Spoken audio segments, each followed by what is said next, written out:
Dr. Nabil El Arabi, who is the director of the Cairo Regional Center for International Commercial Arbitration, who is co-hosting with the American Bar Association this conference. Dr. El Arabi. Thank you very much. السادة والسيدات، صباح الخير. كنا من دواعي سوريا القاهرة وفي مركز القاهرة في ظل الاهتمام الكبير الذي يريد المركز ببرامج التعليم القانوني المستمر.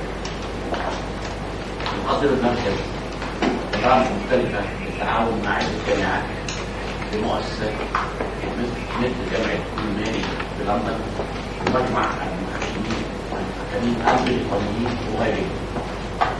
ومما لا شك فيه أن من أهم البرامج التي قدمها المركز هو برنامج التعليم القانوني المستمر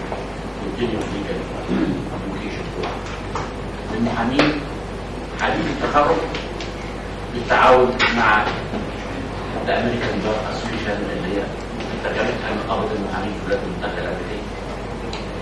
لقد حقق هذا البرنامج نجاحا كبيرا فترة زمنية قصيرة، لأن عدد المتقدمين للتحقيق الدورة الثانية كان حوالي 70,000، مع ملاحظة أن المركز لم يعلن عن البرنامج بالصحف ووسائل الإعلام، ولكن الطلبة والرائدين في استمرار الدراسة قد سمعوا عنه من زملائهم الذين شاركوا في الدورة.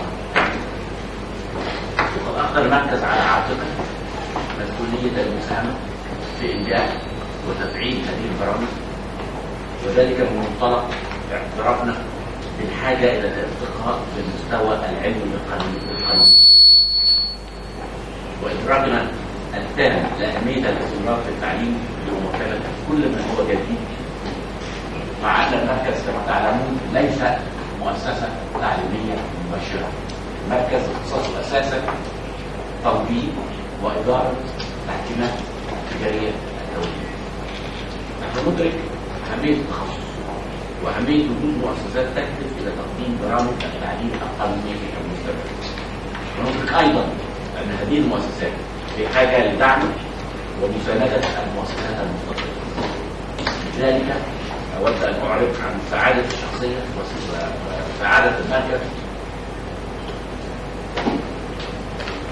وأن أنقل إليك ترحيب جميع العاملين بالمركز بالتعاون مع الأمريكية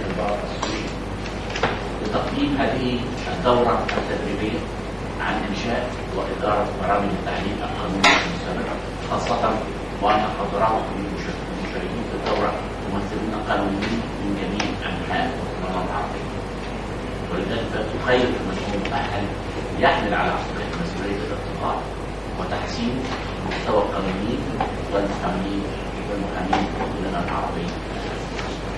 مرة أخرى أود أن أشكر أمريكان بار أسوسيشن على قيامها بتنظيم هذه الدورة الهامة، وعلى وقت أود أن أشكر البروفيسور سيريس لعمل داود طيلة الفترة الماضية والذي أسفر عن هذا البناء.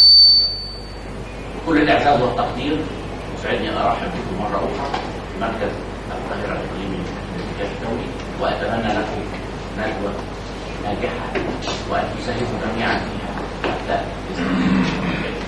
شكرا.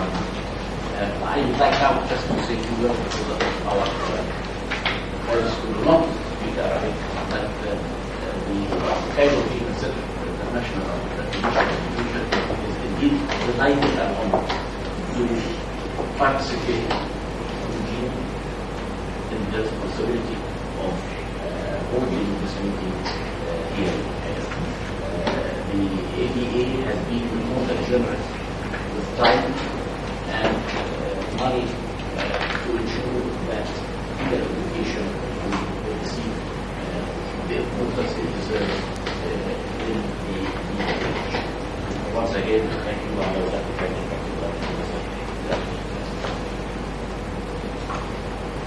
Thank you, Dr. El Arabi.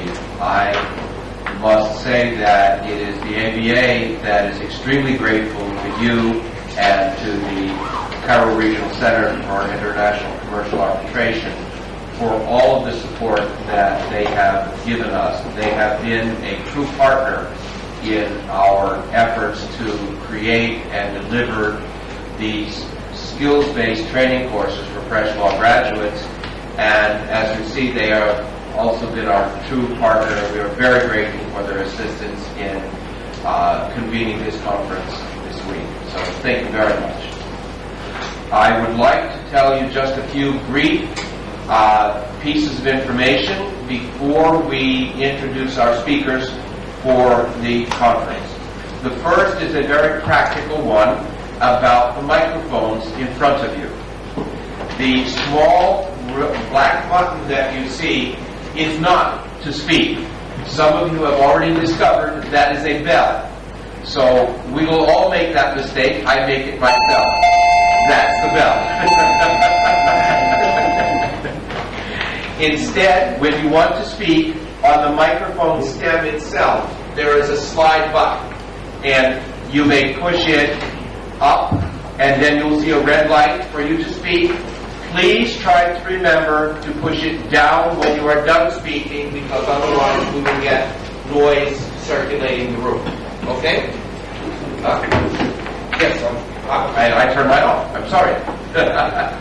Okay, so that is a practical. At the break, the restrooms are just outside. Let me tell you. Please. Oh, please. Advice. Because I noticed that عندنا ست نعرف من فضلكم عندما تضعون السماعة لا تتحدثوا. عندما تضع السماعة وتتحدث صوتك سيكون عاليا جدا. عندما تريد أن تتحدث ارفع السماعة. Yes, I agree. All right. This conference is a follow-up conference to the recommendations that were made at the Bahrain conference, and you have the report in short form of the Bahrain conference in front of you. This document. The recommendations of that conference were that the American Bar Association share its expertise in continuing legal education in order to help upgrade CLE offerings throughout the region. The goal of this conference is to provide very practical information to you on how to upgrade what you are currently doing, or where continuing legal education is just starting, to help you to launch those programs. I would like to just briefly mention other follow-up steps that we are taking, and we will speak more about these later in the conference. We are in the process of developing a course on law practice management, which will be specifically designed for the MENA region. It will be in both Arabic and in English. It will be able to be used both as an in-class live model and as an e-learning model over the internet, and it will be available for free. We will be asking your help to develop this module. We'll talk more about that on Tuesday. But if any of you are interested in helping with design or structure, I would very much appreciate you letting me know. And I will call again for those willing to assist later. The second project is during the second half of November. The Arab Council for Judicial and Legal Studies will be holding a web forum on setting standards for continuing legal education, and in those countries where this is appropriate, mandatory continuing legal education. The next project is that in December or January, we will be hosting a meeting in the United Arab Emirates for legal professionals from the Gulf region to discuss the possibility of mandatory continuing legal education and how resources in this area can be shared and what joint work might be possible. So there's lots of projects coming up in the next few months, and we will keep you informed, and of course we will be soliciting your help to be able to accomplish these most effectively. All right? Now it is my great pleasure to introduce to you the three of our participants, our trainers. We will have one more trainer joining us on Wednesday. And first is Mr. Richard Bittinson. And what I'll do, I'll give you the names of all three, and then I will ask each of them to introduce themselves, and then Dr. El Arabi and I will excuse ourselves from the front of the room, all right? So it'll be, first will be Mr. Richard Bittinson, and second will be Judge David Newfer, and third would be Mr. Joseph Bishars. Okay, Richard? I'm David Newfer. I'm a magistrate judge in the federal system in the District of Utah in the Rocky Mountains. I've served as president of the Utah State Bar Association and was active in National Conference for Bar Presidents while I served in that position. I've been involved in teaching in the law school or in the Bar Association for 20 years. And I have a great interest in teaching. Currently, I develop curriculum with the Federal Judicial Center, and I work developing national curriculum for magistrate judges and judges of all courts in the federal system. Also, I teach a class every August and March to orient new magistrate judges. And this last year, I've been participating in special technology-oriented training for judges of all courts. I'm very honored to be here with you today to learn from your experiences. Very honored also to be in this center, which has such a great history of contribution to the development of arbitration in this region. I've been very impressed to hear about that. The class I'm currently teaching in the law school is alternative dispute resolution, and it's a great interest of mine, and I believe it holds great promise for us all. Of course, that takes continuing legal education to equip lawyers to do it. Thank you. My name is Joseph Bishars. I'm delivery technology and support faculty communications and distribution of all of our content for both live programming and for reuse later as a post-program learning tools. I forgot to do one thing I wanted to do during my introduction. I did not have the good fortune to be at the Bahrain conference in March of 2009. I know Rick was there. Joe was not there also. It would be very helpful to me. First of all, it was very helpful to have the summary of that conference, so thank you. But it would be very helpful to me to know how many of you were at the Bahrain conference in March of 2009. Okay. All right. Thank you very much. Well, we will now excuse ourselves and turn this over to our speakers. We're going to rearrange tables, and Rick and Joe and David will move to the center, which will free up 3 chairs to the front. So those of you who are at side tables, you are welcome. All right? We'll free up 2. I beg your pardon, it'll free up 2. All right.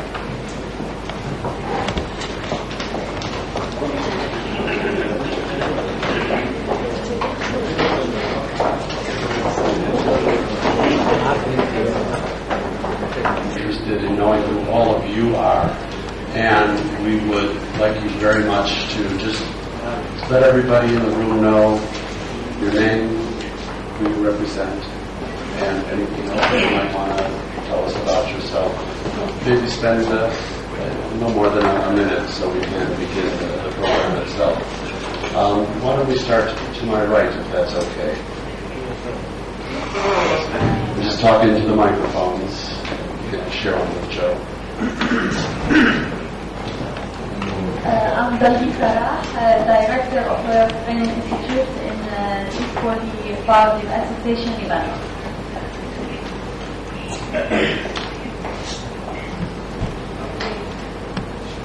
Good morning. My name is Nashwa Sarabi, and I teach at Sajat University, and I'm a lawyer, and I'm glad to be here, and I would like to share all your experience. Thank you. Bismillahirrahmanirrahim. Firstly, I would like to express how happy I am to be here with you today. My name is Dr. Zain Al-Sharaf, and I am Assistant Professor of Commercial Law at Tابع University. Also, I am a solicitor registered in Australia, and I'm so glad to be here today with the My name is Mohammed Al-Suwaidi. I'm a practicing lawyer in the UAE. I was the president of the Young Arab Lawyers Organization, Young Arab Lawyers. I was also vice chairman of the Jurist Association. In the UAE we do not have a bar, but the Jurist Association, in a way, represents the lawyers. بسم الله الرحمن الرحيم. القادر محمد الدوشي، مساعد عميد كلية الحقوق في جامعة سلطان طابوس، وأستاذ القانون جلال المساعد. أيضا أنا محامي ممارس المهنة في صالونات العراق.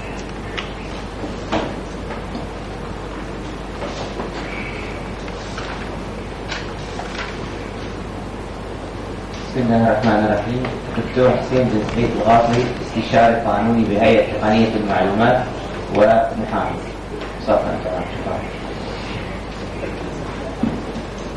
My name is Maxime Lascour. I'm working as Chief Training in Judicial Legal Studies Institute in Bahrain.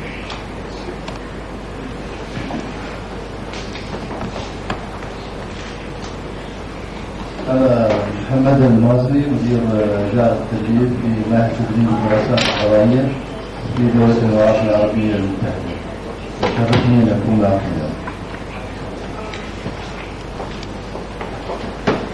عبيد القمزي، نائب مدير معهد تدريب الدراسات القضائية.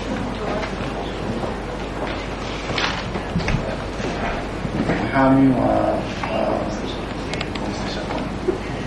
عضو بهيئة التدريس بزنس سكول في يونيفرسيتي اوف الرحيم.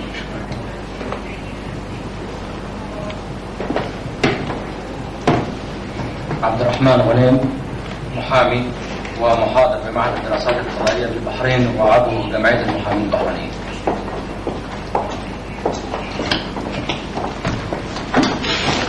خبيرة في قانون الأعمال وطرق بديلة لتسوية النزاع. السيد أحمد منابي، وليس ملابس، في غلط، منابي بي، محامي عضو بهيئة المحامين ومراقب ومكلف بالتمرين، مدير التمرين في 3 ولايات.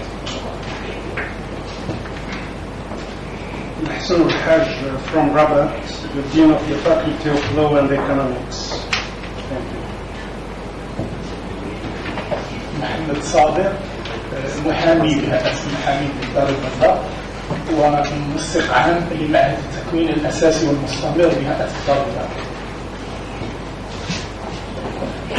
علي عمار، عضو مجلس هيئة المحامين بالرباط، وضمن هيئة تدريب المتمرنين المحامون، ومسؤول في الجمعية المغربية لحقوق الإنسان كمسؤول وطني.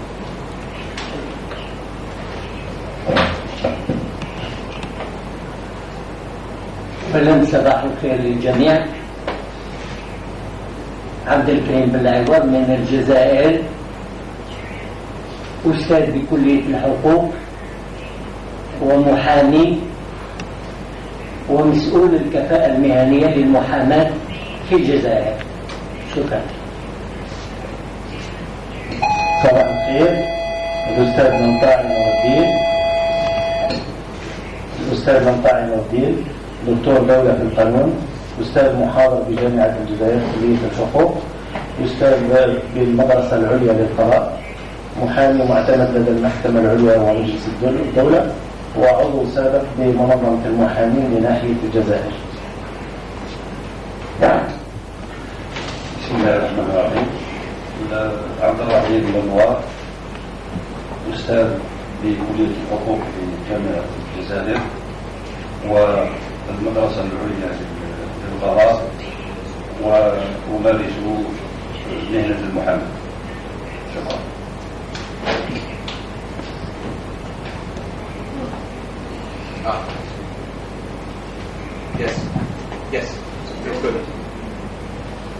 في البداية صباح الخير. الأستاذ عبد القادر بن داود، محامي لدى المحكمة العليا للجزائر ومجلس الدولة، أستاذ مساعد مكلف بالدروس بكلية الحقوق والعلوم السياسية بجامعة وهران، مدرس سابق بالمدرسة العليا للقضاء، مكلف بتكوين المستمر للقضاة وتكوين القاعدة لطلب القضاة، وخبير مبتدأ ضمن برنامج ميدا 2 الأوروبي الخاص بمشروع إصلاح العدالة في الجزائر. صباح الخير. أنا اسمي يسعد، أنا محامية هنا في القاهرة وبشتغل مستشار قانوني في مركز القاهرة. Yes. Good morning. My name is Laila Chinchinawi. I'm a lawyer here in Egypt and I also work as a legal advisor for the Center, for the Cairo Arbitration Center.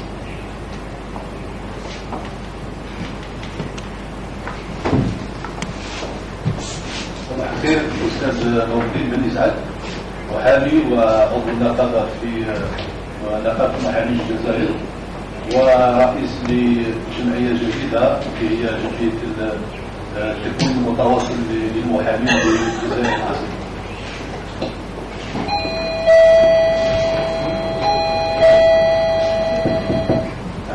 Wasi Mansouri, a lawyer in the Bar Association of Beirut. I'm a member of the Scientific Committee of the Legal Continuous Program, also a member of the Scientific Committee of the Bar Institute in the Bar Association of Beirut, and a member of the Scientific Committee of the Review Al-Adl, which is our magazine, legal magazine Beirut. I'm also a professor in the Lebanese University and invited professor in Montpellier University in France. And finally, I'm a legal consultant for the Bureau of Defense and the Special Tribunal of Lebanon in La Haye. Thank you.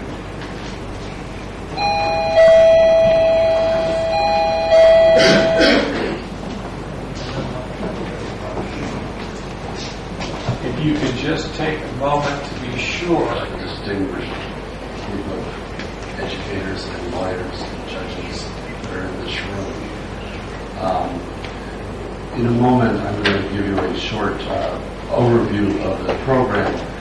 But the one thing I wanted to say is that we're not here just to talk to you. We are very, very interested in the ideas and experiences of everybody in this room. There is no one correct way to do continuing legal education programs, and we hope that everybody will feel very comfortable to participate and let us know your ideas. Just wanted to talk just for a moment to let you know how things are going to go over the next 5 days.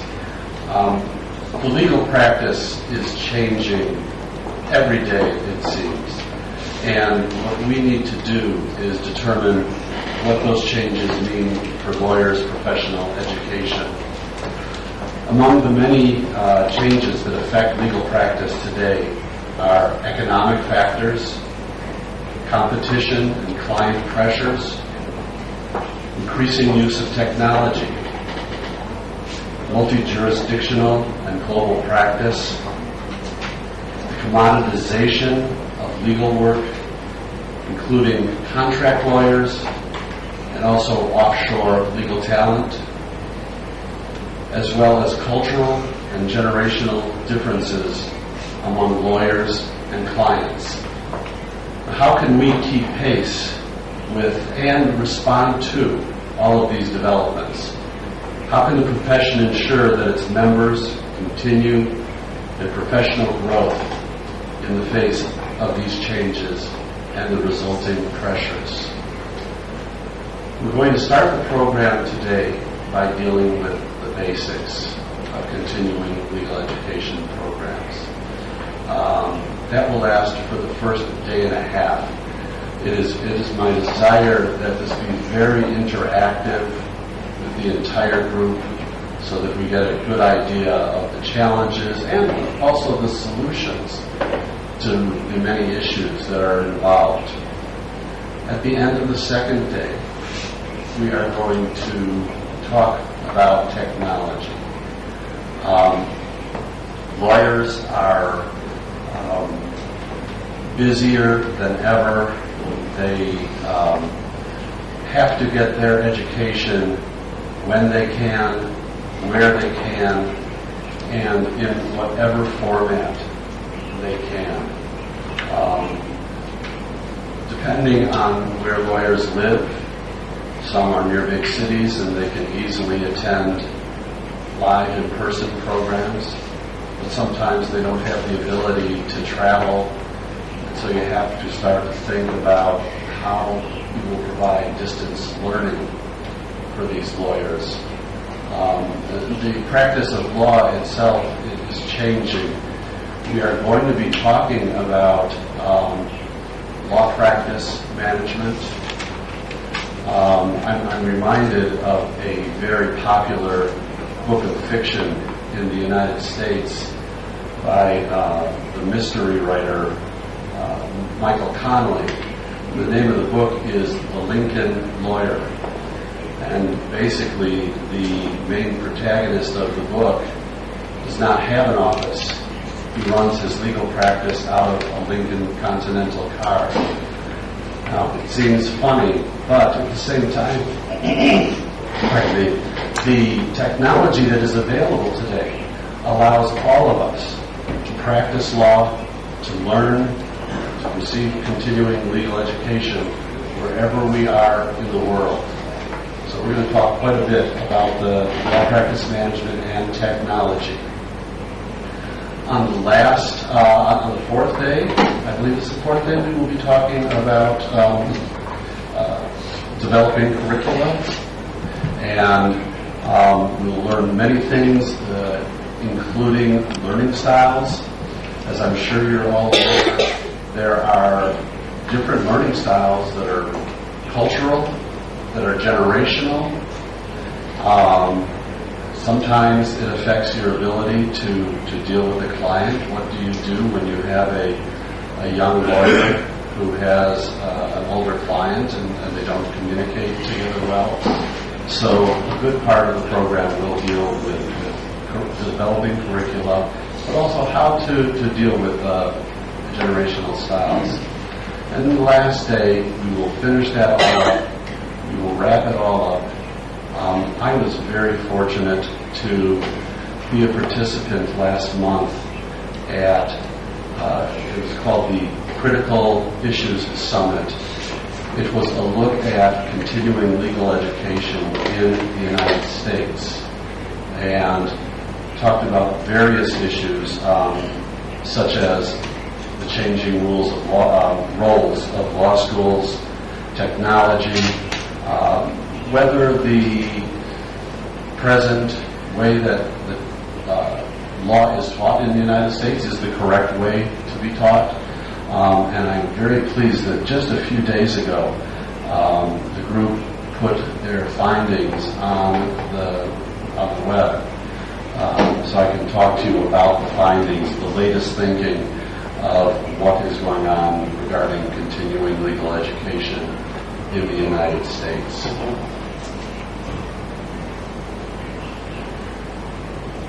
Now, before we begin, we were talking last night, and we thought it would be a very good idea if we could get an idea from you as to what it is that you want to take away from this program. It will help us to fashion what we say, and it'll give us a good idea of what it is that you would like to learn the most. If I have any volunteers who would like to let us know what you really would like to learn from this program, I would greatly appreciate it.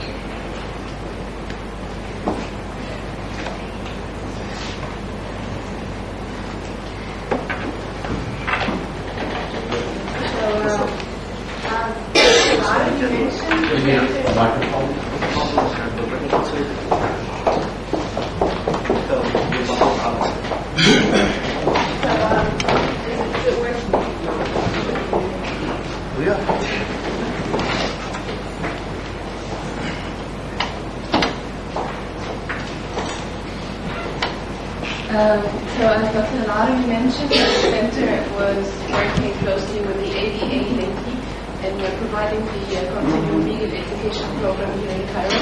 I've been working as the liaison for this program, and I've also been co-teaching on a couple of courses. I found out that I'm really interested in this. I always knew that I wanted to teach, but now I'm even interested in the admin part of it. So mainly designing courses is something I need to know, like how to design courses, what I should be doing and everything. Another thing that's very important for me is how to get the CAE programs accredited from different bars. But in Egypt we don't really have the requirement of I don't know how you call it, the CTP points or that the bar usually asks for, yet it's very important for us because we also provide international courses, and in arbitration it's a small world, like it can be highly international, so to be accredited in another bar, this is very important. Also, it can be a good tool to bargain with the bar here in Egypt at some point that we do need to have this, and we do need to require CAE points or CAE programs in order to advance in the bar membership. So it's mainly how to pick the courses, the tutors, and the accreditation.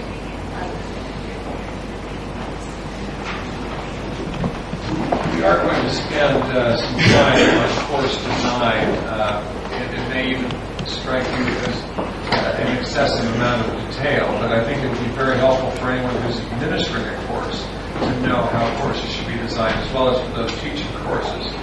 I think that we should have some discussion about accreditation, and as Professor Blackburn suggested, I believe that the upcoming conference in November will talk about the uniform standards, and then a conference in December or January will talk about implementation of mandatory CLE programs. So we will be looking forward to that too, and may touch on that in this conference as well.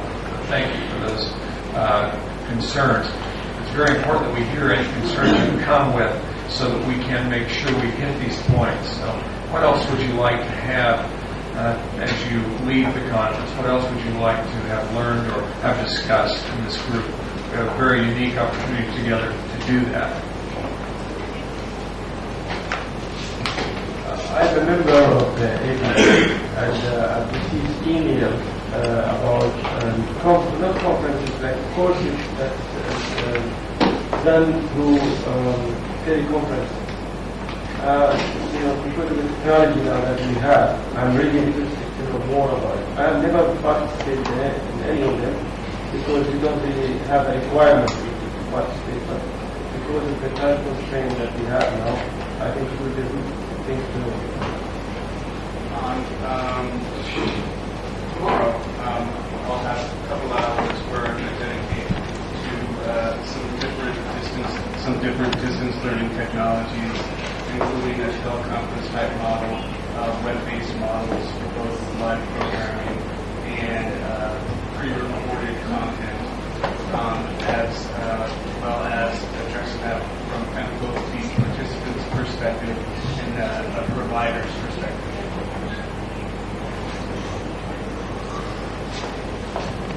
Do we have any other concerns? No, sorry. Maybe more than a remark and other things. It's quite difficult to speak in Arabic when we are looking at you, and I think it's very important also to communicate in Arabic with others. So I will say my remark in Arabic if you will accept.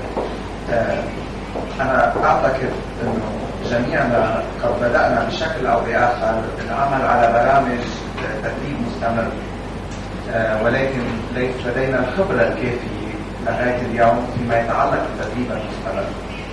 مؤخرا في بيروت تم إضافة أو تم وضع معهد للمحاماة للمحامين المتدربين.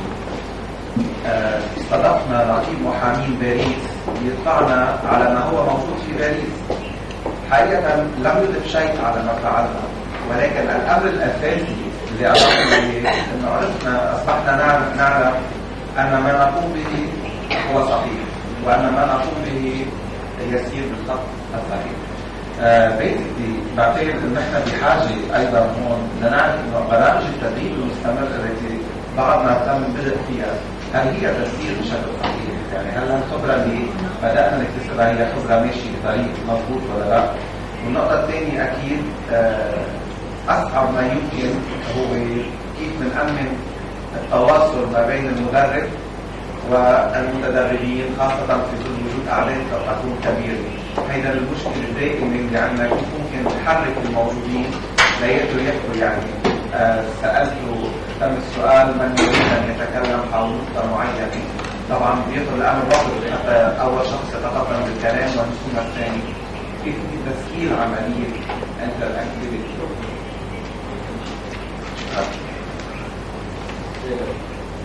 That is a topic we will discuss, the continuity and follow-up, because it's very important, as you know, with any training, to continue to embed that in practice. And as the participant learns things, the participant must have the opportunity to ask further questions in the implementation phase. Your first comment about needing to know if you're in the right track and having a foreign visitor come and tell you nothing new, that's a great concern of everyone at the front of this table. And so we will appreciate being informed as we go along as to your current and existing practice. But I will also suggest that tomorrow afternoon we will have the opportunity for individual group consultations with members of the faculty here. We'll be doing a sign-up tomorrow morning. And so if you want to have an individual discussion about your particular program or a specific concern, we'd be glad to do these discussions anytime. But if you would like to do it personally, one-on-one, you will have that opportunity tomorrow afternoon.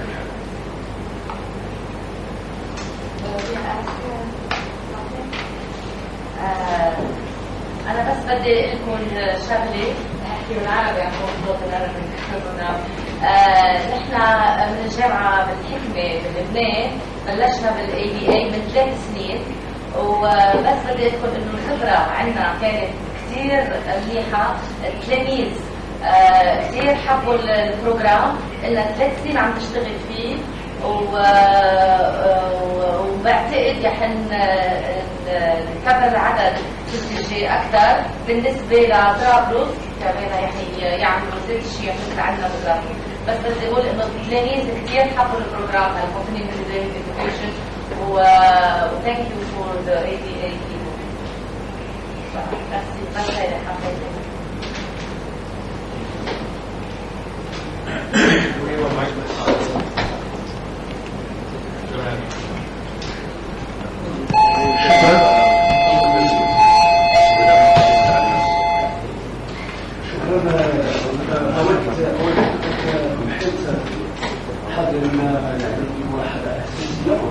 وأنه ربما نختلف في تعاطينا مع التكوين داخل نقابتنا وداخل أقطارنا. فمن هو في باب الخط للتكوين العلمي خاصة فيما يتعلق بالتكوين والصنع. أما تكوين المتدربين كمحامون جدد هذا ربما قد نتقاسم فيه يعني واقع، لأنه نقطة تجمعنا جميعا، لأنه لا يمكن أن تحدث عن محامي متمرن مرشح للموظف هذا الأمانات الأولى عن التدريس. ولكن الذي ربما سنختلف فيه هو أنه التكوين المستمر قد نكون في درجة الصفر أو البداية البحث عن الخلق والانطلاق وبين من هو قد انطلق، وبالتالي ينبغي الحديث عن تطوير الممارسة والتجربة. إذا ينبغي أن بعين الاعتبار. في بلدي نحن ربما نحن في حالة البحث عن التكوين المستمر بقدر ما نكون قد انطلقنا في التكوين المستمر. يعني المجال أنه قد نجد بعض النقابات تتعاطى مع التجارب مع يعني كليات مع معاهد في مواضيع في مناسبات متقطعة وليس بشكل مبرمج وقام إلى أبد الخير. فإذا هذا نوع من يعني حالة التي ينبغي تؤكد ما الملاحظة التي سبق أن قلت ينبغي أن تستحضرها. النقطة الثانية التي أريد أن تدخل فيها هو ما أثاره الأستاذ ميشيل بالتنسون فيما يتعلق ونحن نريد أن نطور وجهة نظرنا وتصورنا لدينا ونتلاقح بتجاربنا أن أحدث لنا في حيز الوقت إذا ينبغي البحث عنه في خطاب يعني البرنامج عن ما أسماه بقمة المشاكل، ما الذي جرى، ما هي أنواع المشاكل، حتى يمكن أن تكون لنا تصور حول يعني شكل آخر من نراك ربما في ممارسة ديننا نتلاقح معه. شكرا.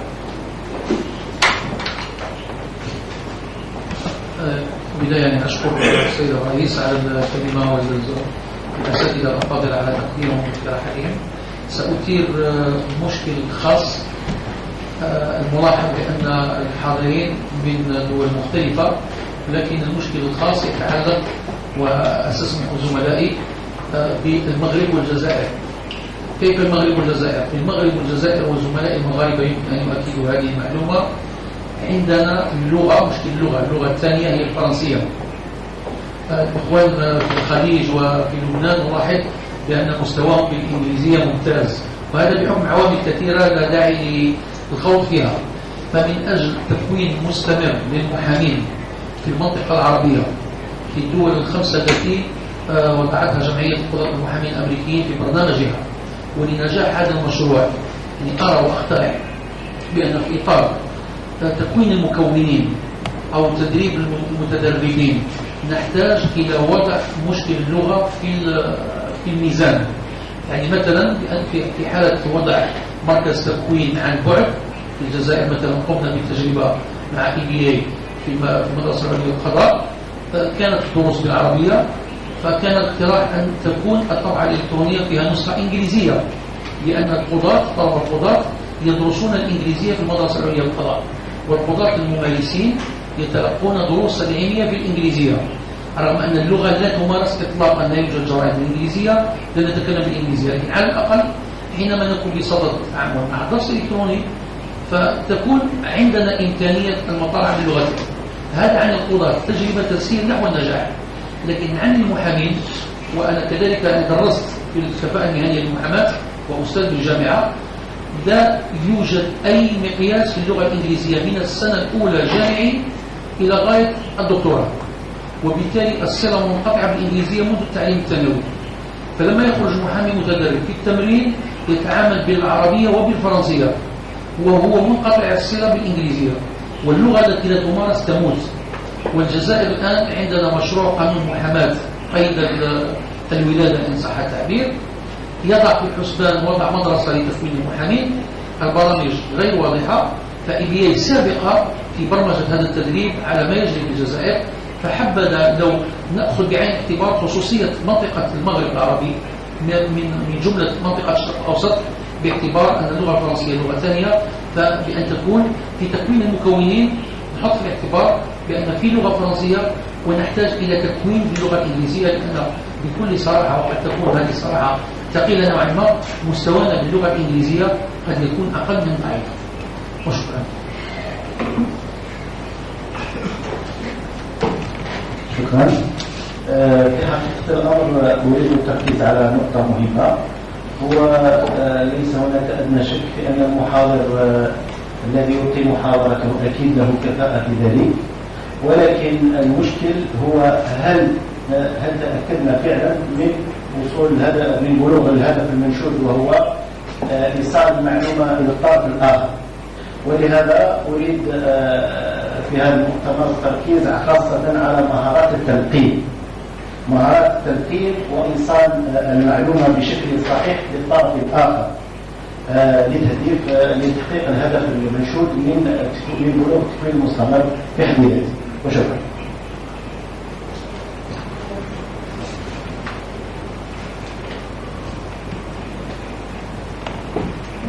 راح احكي عربي. في نقابة المحامين بطرابلس هذه أول سنة أنشأنا معهد التدريس المستمر للمحامين. قسمناهم على 3 سنين، سنة أولى تدرس، سنة ثانية، سنة ثالثة. واعتمدنا نظام الكريدي. الكريدي يعني أن السنة الأولى لازم ياخذ 11 كريدي، السنة الثانية 8 كريدي، السنة الثالثة بيكون توسع لكل الكريديات اللي أخذوها إضافة لأصول تنظيم استدعاءات التمييز، استدعاءات النقص. المشكلة انه دخلنا كمان ضمن الكريديات كريدي يتعلق بالجمعيات التي تعنى بحقوق الانسان، وكيفية تحضير ملفات حول تقديم شكوى لاشخاص تعرضوا للتعذيب او انتهاك حقوق الانسان. كمان ادخلنا الانترنت، التعرف على المواقع الحقوقية بمختلف البلدان الأوروبية الغربية والعربية. المشكلة هون نفس الشيء اللي عم بيحكيها الزميل بالمغرب الجزائر، مشكلة اللغة. نحن في لبنان عندنا اللغة الفرنسية وعندنا اللغة الإنجليزية، بس بتخرج من الجامعة قسم بتاع إنجليزي وقسم فرنسي. بالتالي كنا عم نحاول، إذا بنقدر، كنت عم بحكي مع زميلي من بيروت إنه إذا في شيء برنامج يعني يفترض الزميل المحامي لما بيفوت على نص قانوني باللغة الفرنسية أو باللغة الإنجليزية يقدر يفهمه باللغة العربية. إذا في شيء برنامج بيترجم المقطع القانوني حرفيا لحتى يقدر هالمتدرس أو هالمحامي يتواصل مع العالم الآخر، مع الثقافة، مع الحضارة الأخرى في بلد آخر. هذه المشكلة اللي عم تواجهنا لنقدر نتواصل مع المتدرجين أو مع الزملاء، ولا نقدر نطور التثقيف عنهم. شكرا. أنا بحب كمان أجاوب عم بفهم حكي العربي العادي. بحب أجاوب للزميل من المغرب الجزائر. هي انه بالجامعه عندنا نحن كمان تاخذنا مبدئيا الجامعه كانت اصلا كل الكور يعني الصف ينعطى قسم فرنساوي قسم عربي. من 15 سنه دخلنا الانجليزي وصار عندنا مثل انتون كومان بسموه، يعني الاشياء مشتركه بتنعطى بالعربي لكل التلاميذ. معروفين الصفوف اللي بينعطوا بالعربي كلهم. بعدين هونيك متفرق، في قسم بياخذ فرنساوي، في قسم بياخذ عربي. هيك صارت عندنا، هيك لقينا الحل بالجامعه عندنا بالحكمه ببيروت. يعني يلي دراسته انجليزيه في بعض الغرف بياخذوا بالانجليزي، واللي دراسته فرنسويه بياخذها بالفرنساوي، وفي هالتروكوما يلي كله بيتاخذ بالعربي وبيصير كله تحت اشراف وزاره التربيه. يعني يمكن هذا بكون حل لكم. And it may be that we will want to have some time allocated through this week that we spend together to a specific discussion of these language delivery issues. We'll look at our program and see if we can flex it a little bit to open some time for that. It seems to be a significant issue.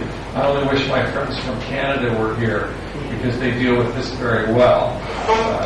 Are there other issues that you would like to make sure that we discuss, things that you make sure that you take away from this program? Yes. Thank you very much. Firstly, I'd like to talk about the experience of Qatar University. In Qatar University, actually, we've been dealing with the ABE for the last 2 years now, and so far it's been a great success for the university, and we've learned a lot from the ABE so far. One of the things that I'd like to see that we focus on this conference is how to introduce and implement courses dealing with interviewing skills. And as you said previously that one of the dilemmas that young lawyers could not handle or administer, for example, an interview with a client or a meeting with a client. So I'd like to see a strategy how we can implement and introduce these courses which teach the students and also young lawyers how to have these basic skills of meeting, seating and greetings. And we all know that it plays a major role in a case.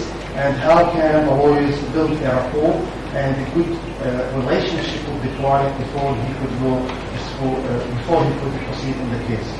Also, one of the things that I'd like to see us focusing in this conference is the ADR skills, the Attorneys of Dispute Resolution. I mean, we're talking about continuous legal education, and I believe in most of the countries or in most of our boards, I believe that lawyers and academics, they have a good knowledge about their laws. However, they lack the experience and skill in this particular area of alternative dispute resolution.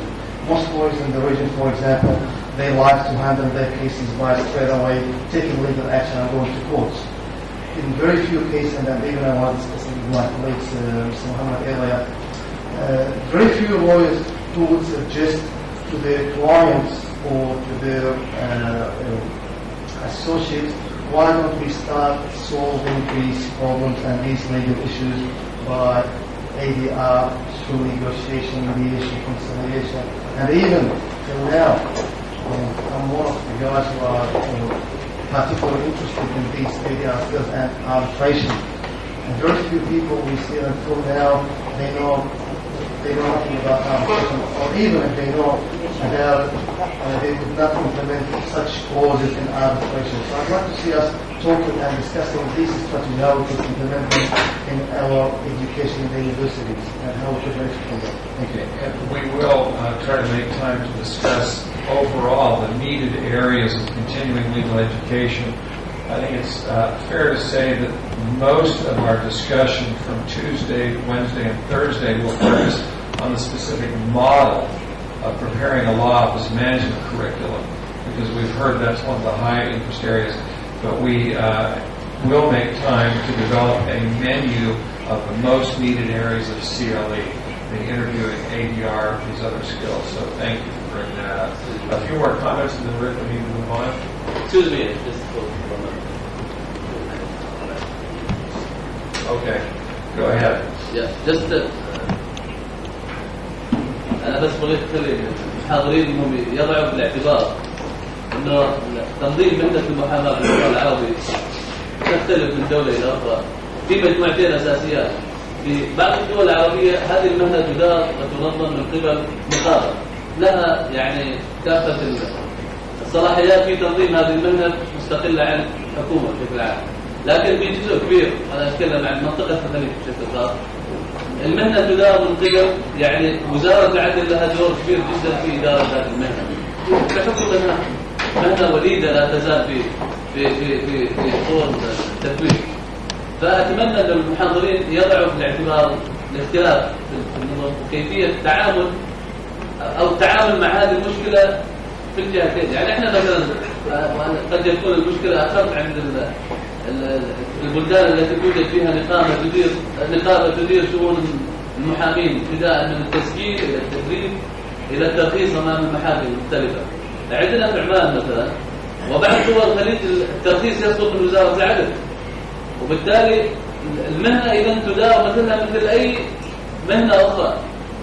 على هذا الأساس التركيز في المهنة يكون قليل أو الاهتمام بهؤلاء الكوادر. على بس فقط أنا حبيت أثير للملاحظة هذه، وأتمنى أنه هذه الورشة إذا جاز لها التسمية أن تخرج ببعض الاقتراحات لهؤلاء الأشخاص الذين لا يزالون تحت طور التدريس لم ينالوا بعد الترخيص لممارسة المهنة أمام المحاكم، وهي مثلا عندنا حسب القانون 2 سنين في عمان. لابد الطالب بعد ما يخلص مرحلة الليسانس في القانون يخضع لفترة تدريب 2 ومن ثم يكون محامي. فترة 2 هذه هي أعتقد هي أفضل فترة للطالب هذا يأخذ تدريب أو تعليم مستمر لو سمعنا.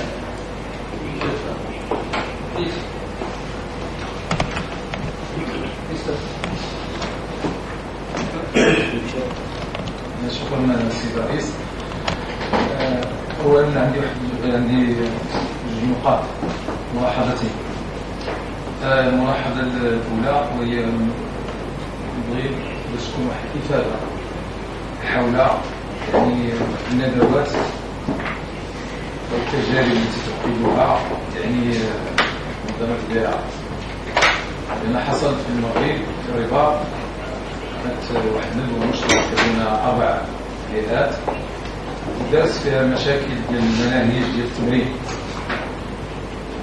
أنا كان أوصي باش يعني جميع التجارب جميع الحلقات والندوات اللي كتحصل خارج هذه المجموعة اللي كتعتبر شبه دولية يعني تكون إفادة.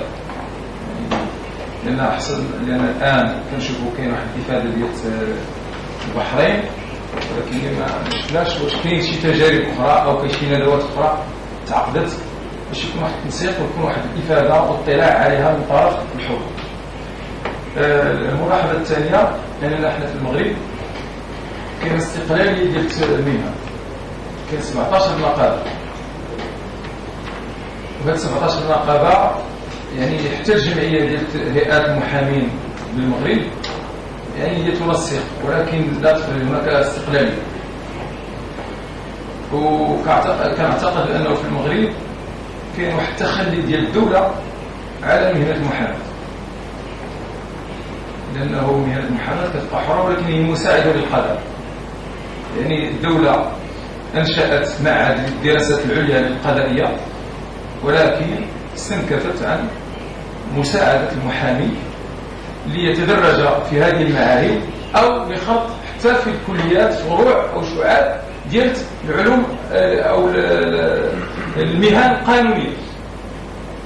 لا نلاحظ يعني أي شعبة في كلية الحقوق يعني تساعد هذا المحامي الغرب. إذن أنا كأعتقد أو لا رجاء من هذا اللقاء باش يعني تساعدنا ما أمكن على خط واحد المعهد، لأن إذا كانوا الآن دابا كنلاحظ بأنه هذه الجمعية هي الجمعية ديال المحامين والقضاة، كنلاحظ بأن القضاة حنا عندنا بحال مستقلين علينا ولو أننا حنا مساعدين لهم في القضاء.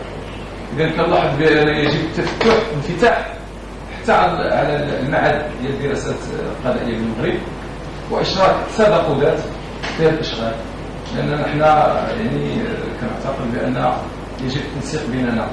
إذا أنا أدعو وأرجو أن تساعدوننا على خلق هذه المعاهد ديال التكوين المستمر، لأن ربما كاين التجربة ديال الزميل ديالنا الأستاذ صبري ديالنا يمكن في الدار البيضاء فقط هو المعهد الوحيد، ولكن يدار بمجهود شخصي. ولكن الدولة يعني على حسب القانون ديال مهنة المحاماة أنه ينشأ واحد معهد للدراسات ديال المحاماة، معهد لتكوين المحامين. يعني بالرغم من التعديل الحاصل في القانون لحد الآن لازلنا ننتظر. إذا كتبقى عندنا الوسيلة الوحيدة والطريقة هي اللقاء ديالكم والتجارب ديالكم. إذا أرجو يعني وألح على مساعدتنا بحال يعني النقابات اللي كاينه في القطر العربي يعني تساعدنا ما امكن على الانفتاح على التجربه ديالها باش نكونوا يعني نتبعوكم في هذا الملحق.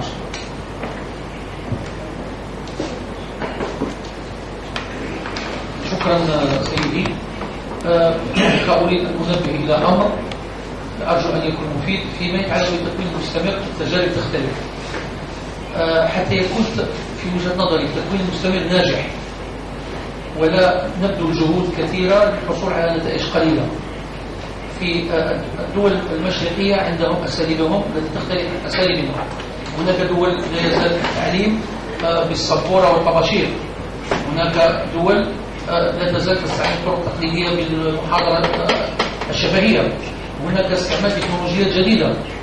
فالذي أراه وأقترحه حتى نكون في قطار واحد يسير نحو تكوين مستمر ناجح، أنطلق من تجربة كنا استفدنا كثيرا فيها من EBA في إطار تكوين المكونين على طريقة دروس أستاذ سيجل.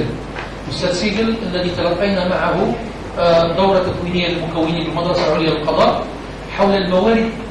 حول تنمية الموارد البشرية للمكونين، يعني إدارة الوقت، الذكاء الانفعالي، آليات الإقناع، طرق التعليم والتدريب الحي.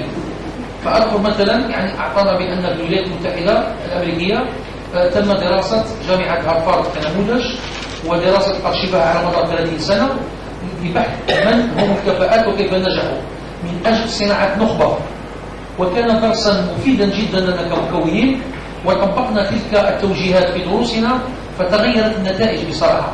فحبذا لو يكون المكونين في التكوين المستمر لا ينطلقون من كفاءاتهم الشخصية فقط، لكن نتلقى من سيادتكم دورات تكوينية خاصة على غرار ما تلقيناه مع الأستاذ سيجل بالمدرسة العليا للقضاء بالجزائر لتعميم الفائدة على الدول المشاركة في هذا البرنامج. شكرا.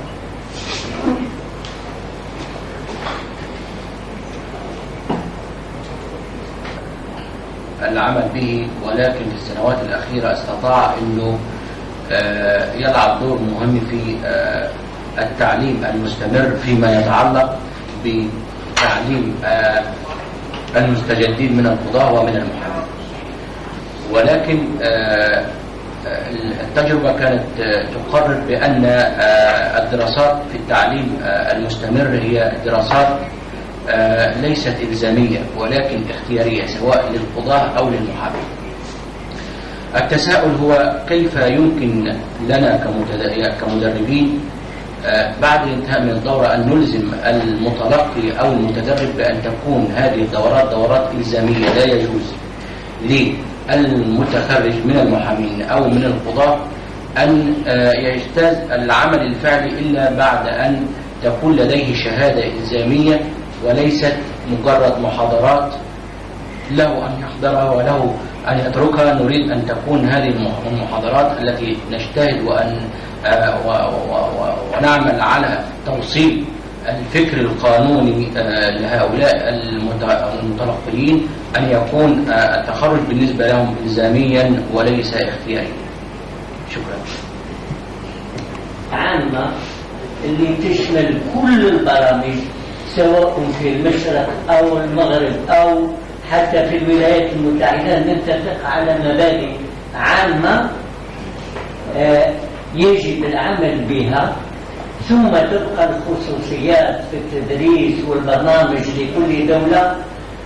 أظن لا نطالب بالمستحيل لأن هذا ما زال بعيد كل الوقت، ولكن في إمكاننا أن نطور، أن نأخذ مبادئ عامة مفيدة للمتربص وللمكون، لأن عندنا فئتين، عندنا الطالب المتربص وعندنا المحامي اللي يمارس المهنة. احنا في الجزائر عندنا محامي متربص يعني ما زال في طور الإعداد. هل نطالبه بهذه الملاحظات؟ أننا نطالب المحامي الذي يمارس في المهنة، وأظن في فرق ما بين الفئتين. ولهذا خلونا الآن نتفق على بعض المبادئ العامة التي يمكن تطبيقها سواء في الجزائر أو في أي بلد آخر، وسوف نطور مهنة المحاماة مستقبلا. وشكرا. هذه ملاحظة.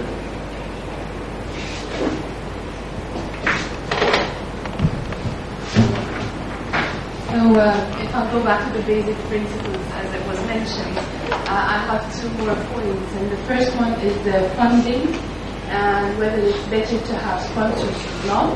And if we're having sponsors, then how can we guarantee the commitment of the students? And if we're not having sponsors, then how about the obligatory CFA programs, how to manage this problem in this context? The other point would be the evaluation of the students.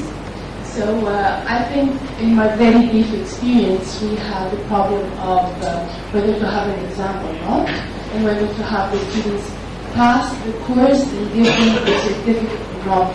Because in the experience in Egypt, many students wouldn't actually start the course if they think that the exam, they may take the exam, or if they think it's difficult to pass the course. And if we look at the opposite side, if you just make everyone pass or you don't require the evaluation thing, then this may be a problem regarding the reputation of the program and the quality of the subjects given. And, so yeah, I think those are two more things. I have just a question. Yes. Why the ABA did not contact the bar association in the whole Arabic countries? Because it is very much related to the bar association, in which they could make it compulsory for lawyers to continue the legal education. Because as my colleague earlier said, we have different organizations and systems for regulating and dealing with the lawyers, practicing lawyers in the Arab countries. And we have also a union here for Arab union, lawyers unions. I would really wanted to have a representative of the union to be here, people from even in Egypt we don't have anybody from the bar association. You know, we wanted to have somebody which they would have an influence on those associations. Thank you. It's a very good point that the overall administration of the legal system is very different in every country.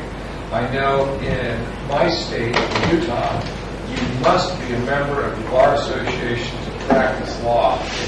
The Bar Association is the delegate of the Supreme Court, which administers under constitutional authority the practice of law. However, in other states, membership in a Bar Association is entirely voluntary, and the Supreme Court separately regulates the practice of law. And so the dynamics of a Bar Association are very different. In the course of our discussions, we will talk about governance and administration.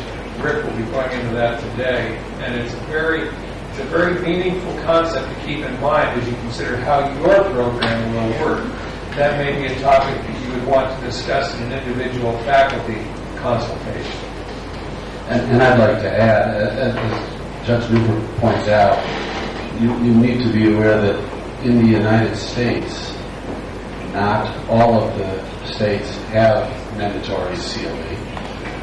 Of the states that do have mandatory CLE programs, not one of them has the same set of rules. So we are no different from anybody else. But we're able to overcome those challenges. We are scheduled to take a break in about 1 minute, so I do want to thank everybody for their comments. Obviously, this is a topic that everybody is very, very passionate about. And when we're done with the break, we're going to get to work. We're going to start talking about the basics and keep building from that point on. And by the end of this program, we will have you creating your own CLE programs and curricula. So let's take a break right now, and we'll start fresh at 11 o'clock and get to work. Thank you very much. Some people are just beginning CLE. Some people are very experienced. But it's a good idea, I think, just to go through the basics one time. They'll give us foundation for everything we're going to do in the following days. The materials are behind tab 2, but we're going to have the slides up on here. The English will be on the right, and the Arabic will be on the left. So let's begin.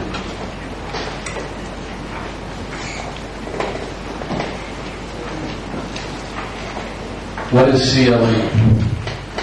Well, obviously, we all know what continuing legal education is, but it takes on a number of forms. In the United States, we have we have to distinguish between continuing legal education and mandatory legal education. By the way, when you're talking about acronyms, in the U.S., the acronym MCLE, because it has the same letter, M can stand for either mandatory, which obviously means you have to do it, or minimum, which is the goal of that this is the very least you should take.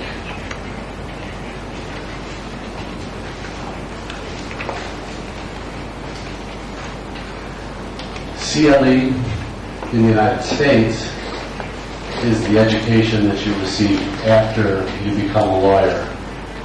But obviously, we know that not everybody has the same system of education that is available in the United States. Sometimes this could be before you are licensed, you could become an apprentice. You can take the form of the learning that you used during your apprentice time. It can take the form of in the universities. It can take the form of an advanced degree in law. The difference is that you do not have to take this education in the United States. This is by choice. I am a lawyer from the state of Illinois. 2 years ago, we did not have mandatory CLE. I was the American Bar Association's intellectual property lawyer for 11 years. I did not study intellectual property in law school. I graduated in 1980. It was not a very subject that they focused on at the time. I learned it all working, but in order to be a good intellectual property lawyer, I was constantly going to continuing legal education programs. I did it because I wanted to be the best lawyer I could be, not because anybody told me that I had to take these courses.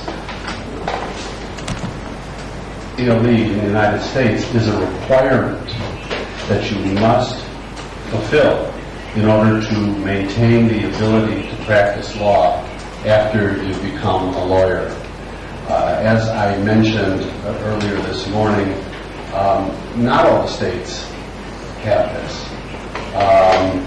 But basically what they do is, from state to state it varies, but they will set class hour requirements for a period of years. For example, you might have to take 8 hours of continuing legal education over a 1-year period, or 16 over a 2-year period. Again, it will differ from state to state. Some of the states have a mandatory 1-day program that all lawyers must take. It will differ depending on the jurisdiction. Some of the states have very specific requirements. Beyond taking courses that are either of interest to you or are help you with the specialty practice that you might have, some of the states require that you take a certain number of hours of ethics classes. I feel it's a very important item for all lawyers to be aware of. Professional responsibility is high on the list for most of the states. Basic skills, basic legal skills are very important, particularly for new lawyers.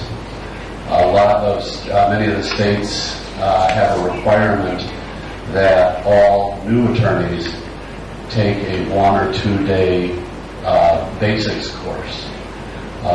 In the U.S., we don't have the apprenticeship system, which can be very unfortunate.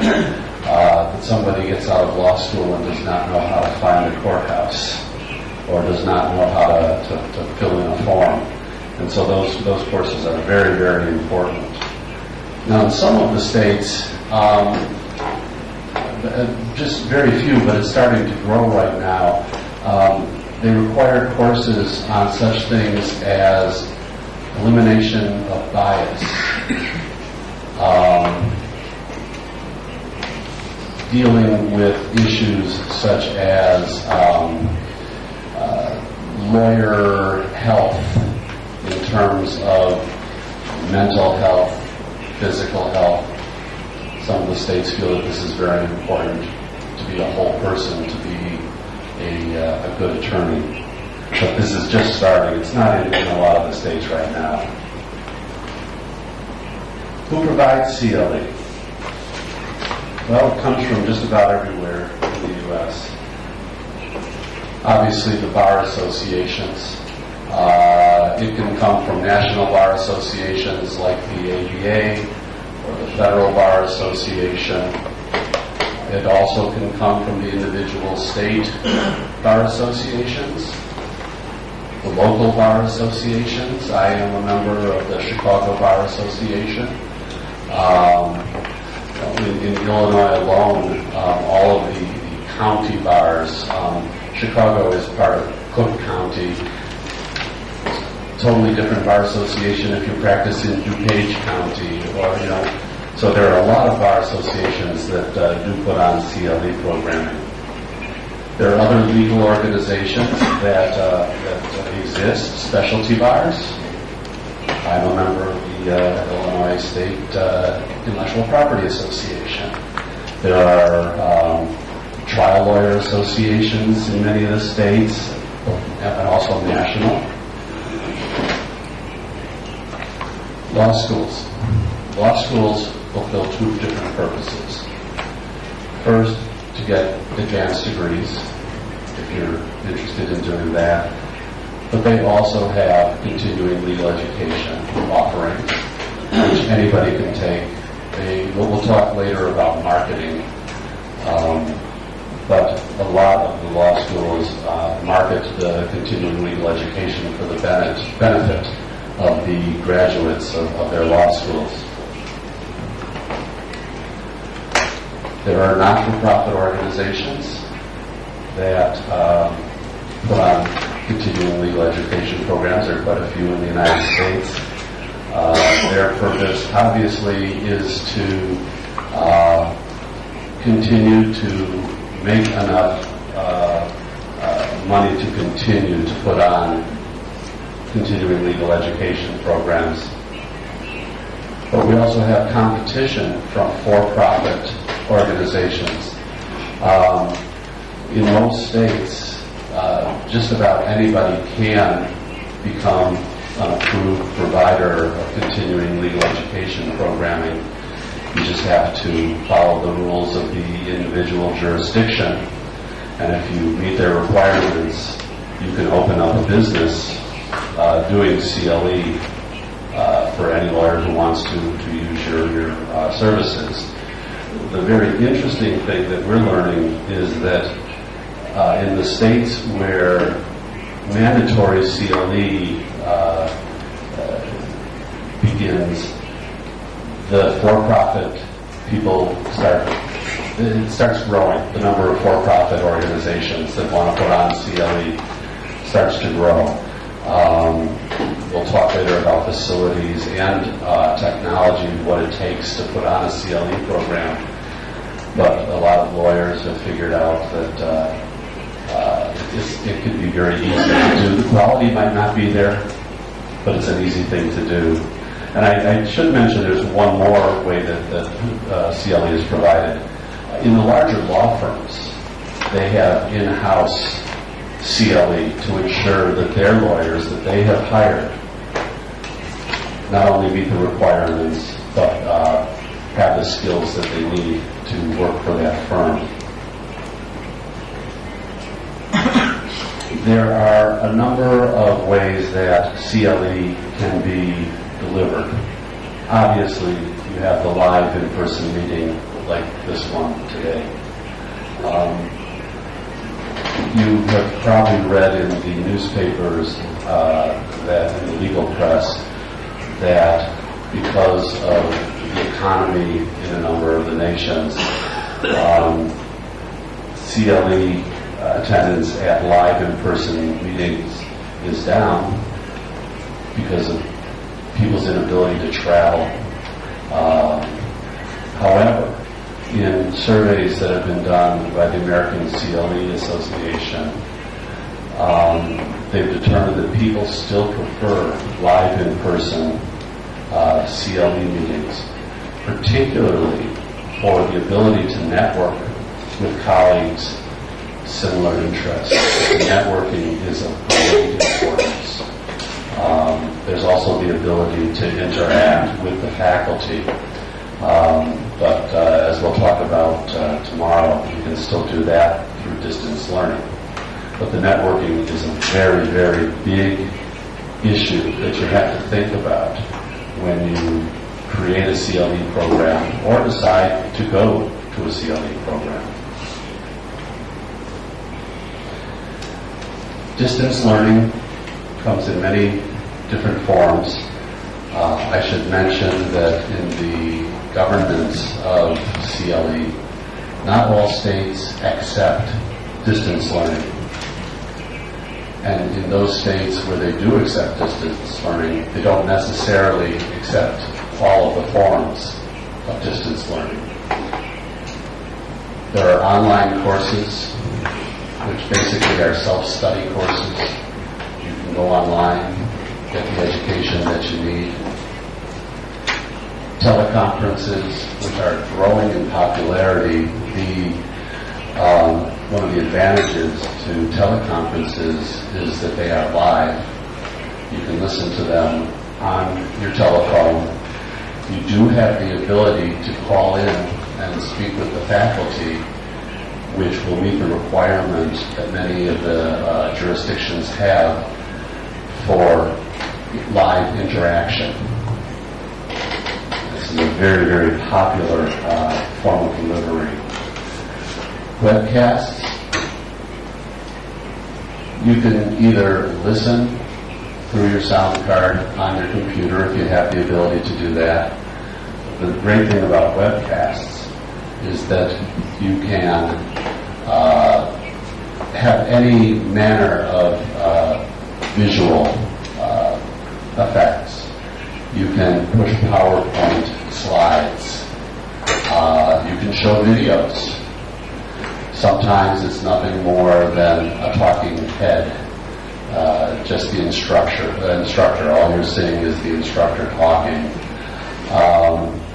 Yet some of the research into learning styles, which we will get to in a couple of days, shows that people learn better when there's something visual added to the mix.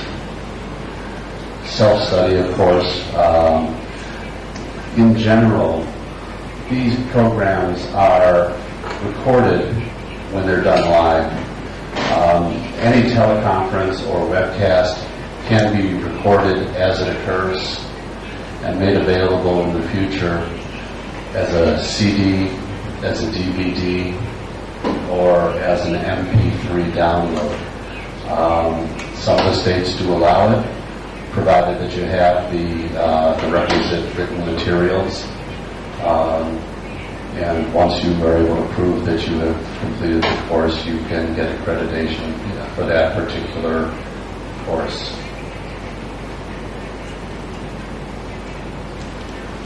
There was a lot of discussion this morning about the trainers. Who teaches CLE? Lawyers. At the American Bar Association, the vast majority of the instructors of our courses are legal practitioners. They are chosen from the various areas of expertise of the law by their peers for the most part. And that seems to work very, very well for us. Judges, whether the education is for lawyers or for judges, judges are very, very involved in education. Legal scholars,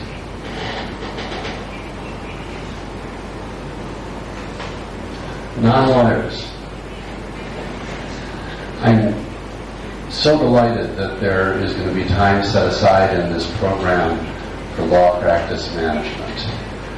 So much of what lawyers need to know has nothing whatsoever to do with the law per se.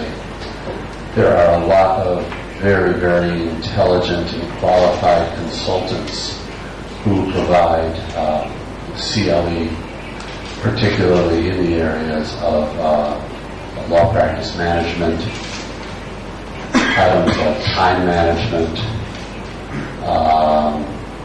negotiating, and there are also a new category that has started to grow as a result of the recession in the United States. We're seeing more courses on how to get a job if you've lost your job, how to interview, how to network. Not all the states will give credit for these things, but these are very, very important issues for lawyers today. What topics are taught?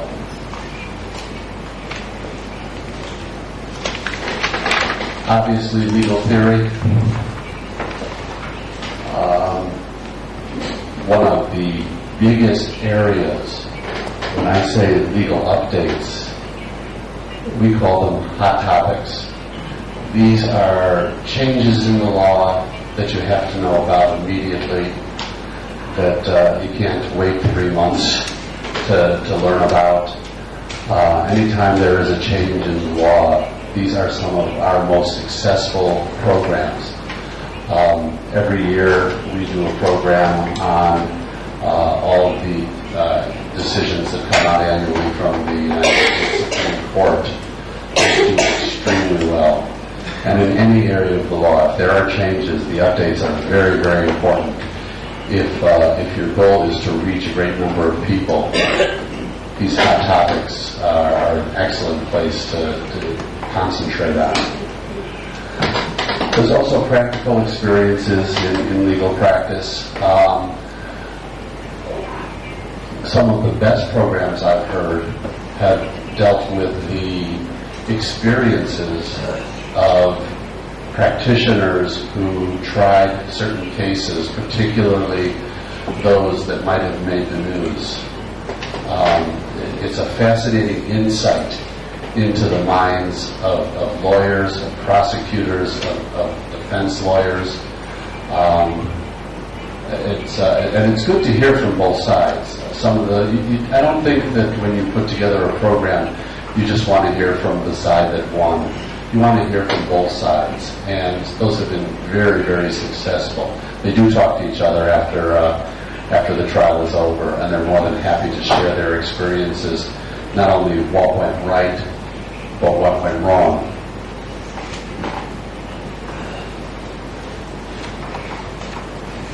So what's the purpose of CLE? And this is something that we talk about quite a bit.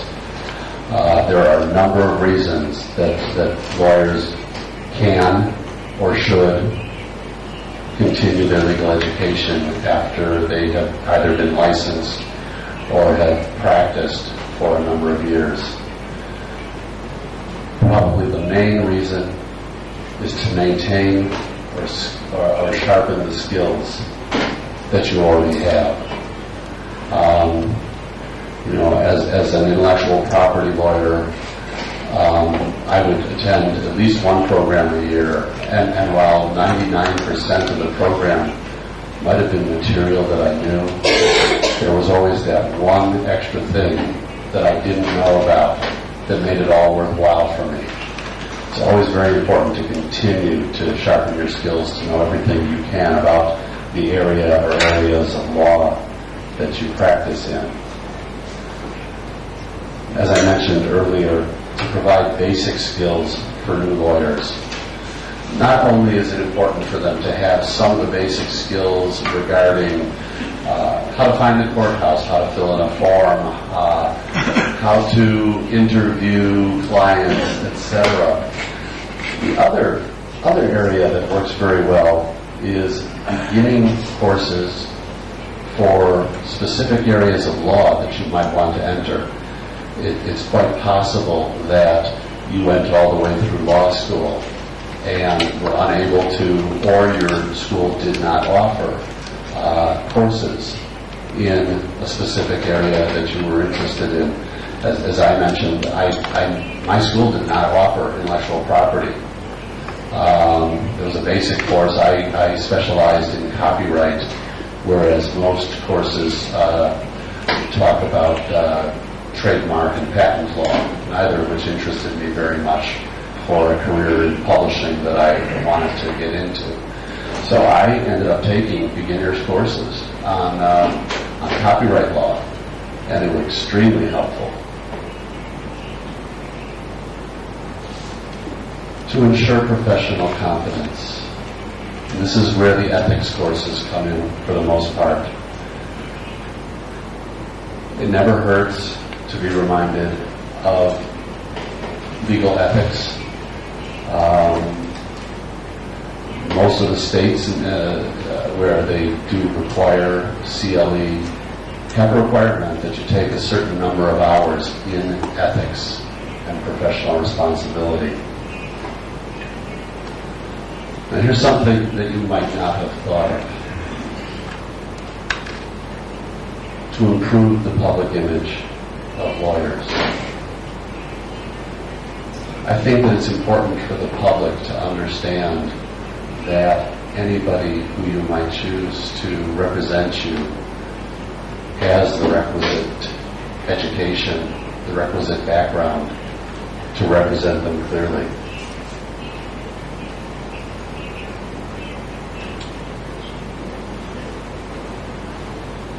The more you know about your topic, the less malpractice suits are filed against lawyers. The more education you have. I don't know, is this a major issue in this area? Are there a lot of malpractice suits here? No? They're pretty rampant in the United States. And education, continued education can only help in that area. As I mentioned, the updates and changes in the law, very, very important. Hot topics are just of great value.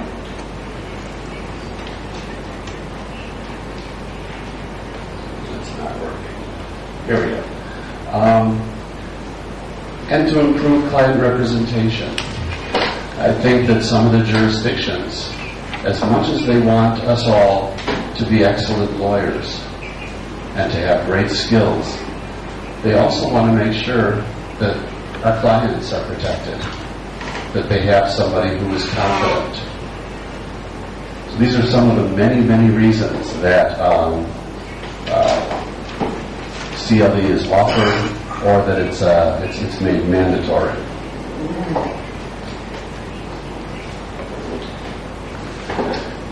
Before I get into the successful elements of CLE programs,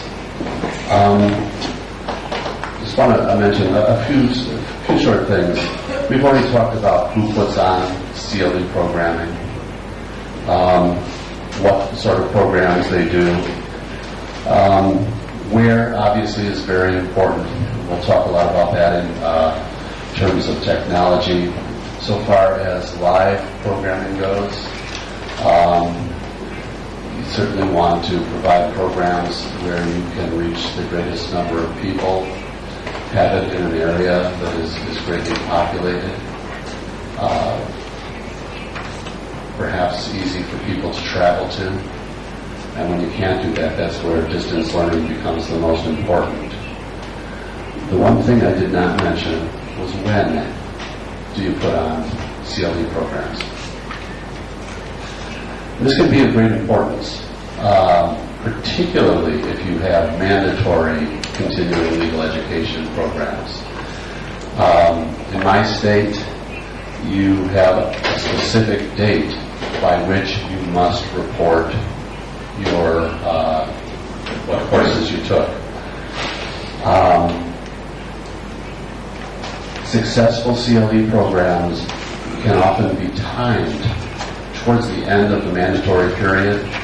You will always have people who wait until the last minute. A lot of in Illinois, you see a great spike in the number of ethics programs that are offered towards the end of the reporting period. In California, you see a great spike in the bias programs. Most people leave these until the last moment. It's better to do a bias program for Californians at the beginning of our winter in January or February, just as they're about to report. If you put that same program on in August, you probably will not get very many people.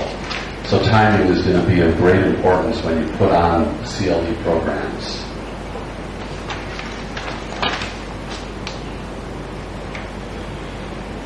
So, I want to talk a bit about the way things are done in your nations. In the United States, most CLE is administered by Supreme Courts of the individual states. I apologize for that. Let me take that back. Governance. I'm going to skip over here. The governance is handled by the Supreme Courts of the various states. They are the decision makers who decide how many hours people are going to need each study period. They are the ones who make the decisions whether there can be self-study. They are the ones who make all of the decisions regarding that. I realize that it's not always done this way everywhere in the world. I noticed that some bar associations have the governance, the Ministry of Justice in some of the nations do the governance. Are there any other examples in your nations where there's another organization that is responsible for governance? The Ministry of Justice in the UAE and Oman and I think in Qatar and Saudi Arabia as well. And Kuwait, they have, and Kuwait and Bahrain, they have their own independent bar. But Saudi Arabia, UAE, Oman and Qatar is handled by the Ministry of Justice. I'm going to step back now to administration. We'll talk more in depth about administration later. I think I can go backwards. There we go.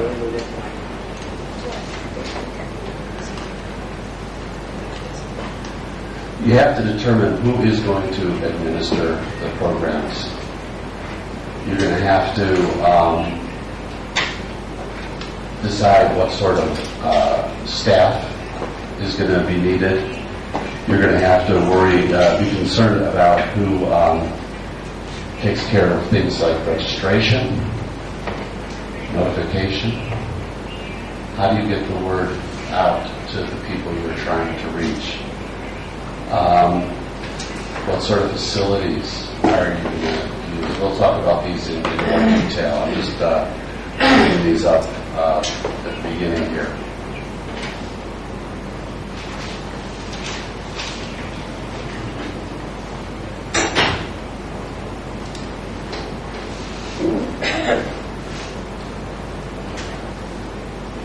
Okay. In order to have a successful CLE program, you're going to have to determine a manner to identify and develop the curriculum. And in a couple of days, you're going to be doing this all by yourselves, hands-on.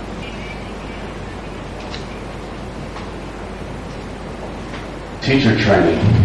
Obviously, from the discussions this morning, this was one of the most important issues on the table. In order to be a successful program, you have to ensure that your speakers, your faculty are trained sufficiently to communicate the knowledge well to the audience. partnering. That issue was brought up this morning. Who do you partner with? Perhaps another jurisdiction? Perhaps with a bar association? Depending on your economic needs, quite a few CLE programs in the United States are co-sponsored by for-profit organizations that are not necessarily legal organizations, but have a tie to the legal profession, such as legal publishers, law firms want to get their names.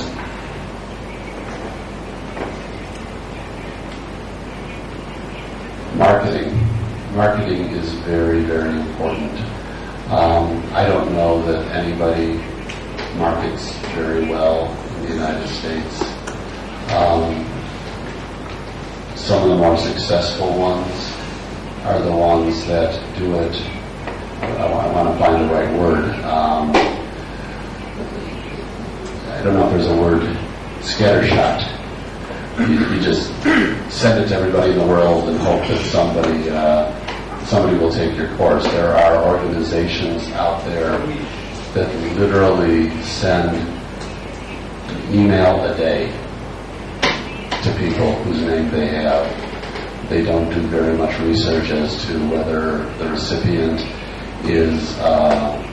has any relationship whatsoever to the subject matter, and it becomes quite an annoyance to those who receive those emails. They tend to do well economically, but they tend not to have very good reputations in the rest of the legal community, the CLE community.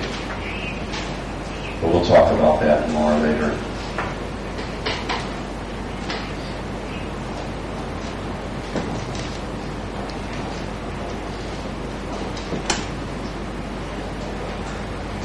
Facilities.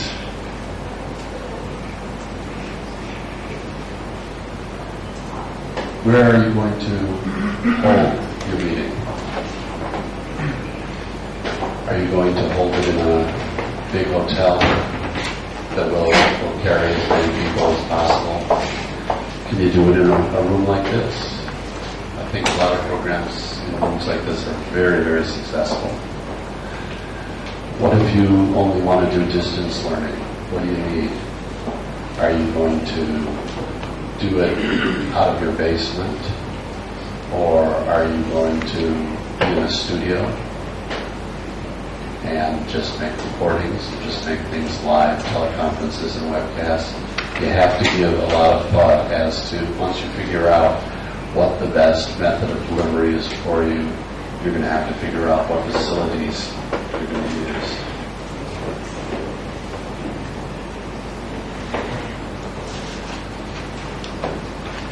All right. Before I get to program administration, I do want to talk a bit about audience.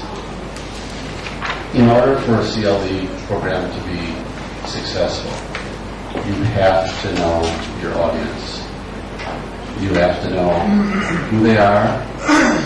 You have to know how to reach them. Some of the most successful CLE programs gather information on people's area of concentration and market heavily to them. The type of delivery you're going to use is also going to be determined by your audience. Are you going to be trying to reach people who can come to a meeting? Are you going to be trying to reach people who are on the go all the time and might not be in their offices and might not have time to attend a meeting? Very, very important to determine who your audience is. Now, the audiences that we've talked about are obviously, there seems to be a great deal of concern about new lawyers. If you're going to teach courses for new lawyers, giving them basic skills, you're going to want to find a way to find them. It'll be easy to find new lawyers through universities, through any law schools. But what about those lawyers I seem to remember from my experience in Bahrain that there are actually people who just come out of school and start to learn how to be a lawyer, but there's not necessarily any formal legal education other than an apprenticeship. I don't know how you would find those folks. But getting your audience is very, very, very important. Now, I want to talk about administration. First, who's going to administer it? Is this going to be administered by a bar association? Is this going to be, are you going to have to hire staff to do this? Again, a lot of this is going to depend on what you need to, what type of delivery you're going to choose. I have literally seen people who are able to have 2 people run a CLE program. Not very successful CLE programs, but you can run them. At the very least, you will require somebody, some organization that will be able to take the registration of all the programs, make sure that everything runs smoothly, make sure that people receive notifications, not only of the program's availability, but we always recommend that you send people notification a day or 2 before the program that they've already signed up for. Make sure that they know exactly what it is they need to know, how to access it by telephone if teleconference, how to access it by web, etc. Very, very important. Certification. Certification is a big, big, big job. In the United States, certification has to follow the rules of the various jurisdictions, but for the most part, it is up to the CLE provider to make sure that the audience has a way to get their certificate or their credit or proof of attendance. It becomes very difficult in a place like the United States if you are a national provider, because you have to deal with the rules of every state that exists that has certification, and they're all different. We have a staff of 2, 4, 5 people who do nothing but ensure that the attendees receive their certificates.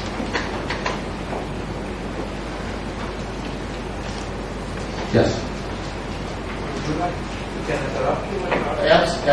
Anybody may interrupt me at any time if you have a question. I'm not here to talk to you.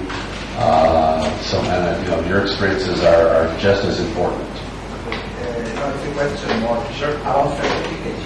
When you say people attend and like to have the certificate, but when we have some people who don't attend to all the program, like coming to from your college, how to solve this problem? Yes. Different states will have different rules. Some of the states, it's enough for you to show up on Monday morning and go play golf. And it happens. It does happen. But the only question comes down to, why do you attend CLE? Do you attend because you have to, or do you attend to learn? Now, there are some states that demand that you be at every part of the program. A state like New York, where you literally have to sign in, sign out if you go to the bathroom, sign in again, sign up when you leave. Some of the more savvy technology that is used on name tags, there's a UPC code, and instead of having to physically, literally sign in and out, you just use your card, and that sort of information is great. It makes the job easier for the administrators. It makes the job easier for the people who do the certificates. It's you know, you can't. Not every state requires that you be there. I mean, there you know, in everything there are ways to get around the rules. Some are more stringent than others, and you know, that's the way it's going to work. And it's going to be up to your jurisdiction to decide how stringent they want to be on all of this.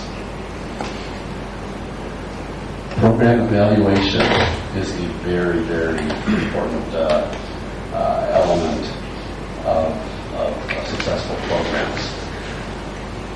It's good to get feedback from any attendee of a program to find out, number one, was the material what you expected? You know, did you create the program that you promised in the marketing? How were the speakers? Did you learn a lot from them? How were they as speakers? How were their talents? You know, some very, very educated people cannot speak. They do not have the ability to impart the wisdom that they have. It helps. It not only helps you as a program creator and administrator, but to develop the programs that people want. It helps your clientele as well. It helps your audience, your attendees, because you always want to give them the best possible experience. You know, CLE is really about making your audience the best possible practitioners. There are some organizations that just do it for the money, and there are some organizations that care very dearly about their reputation and the type of education that they impart to their audience. So evaluations are very, very important. Excuse me? Yes. I have a view here about the evaluation. The one you just talked about for a while is that evaluation is about from the participating side. I think there is one more elements that we can consider as a major element of influence or program is the evaluation from the administration themselves regarding the program itself.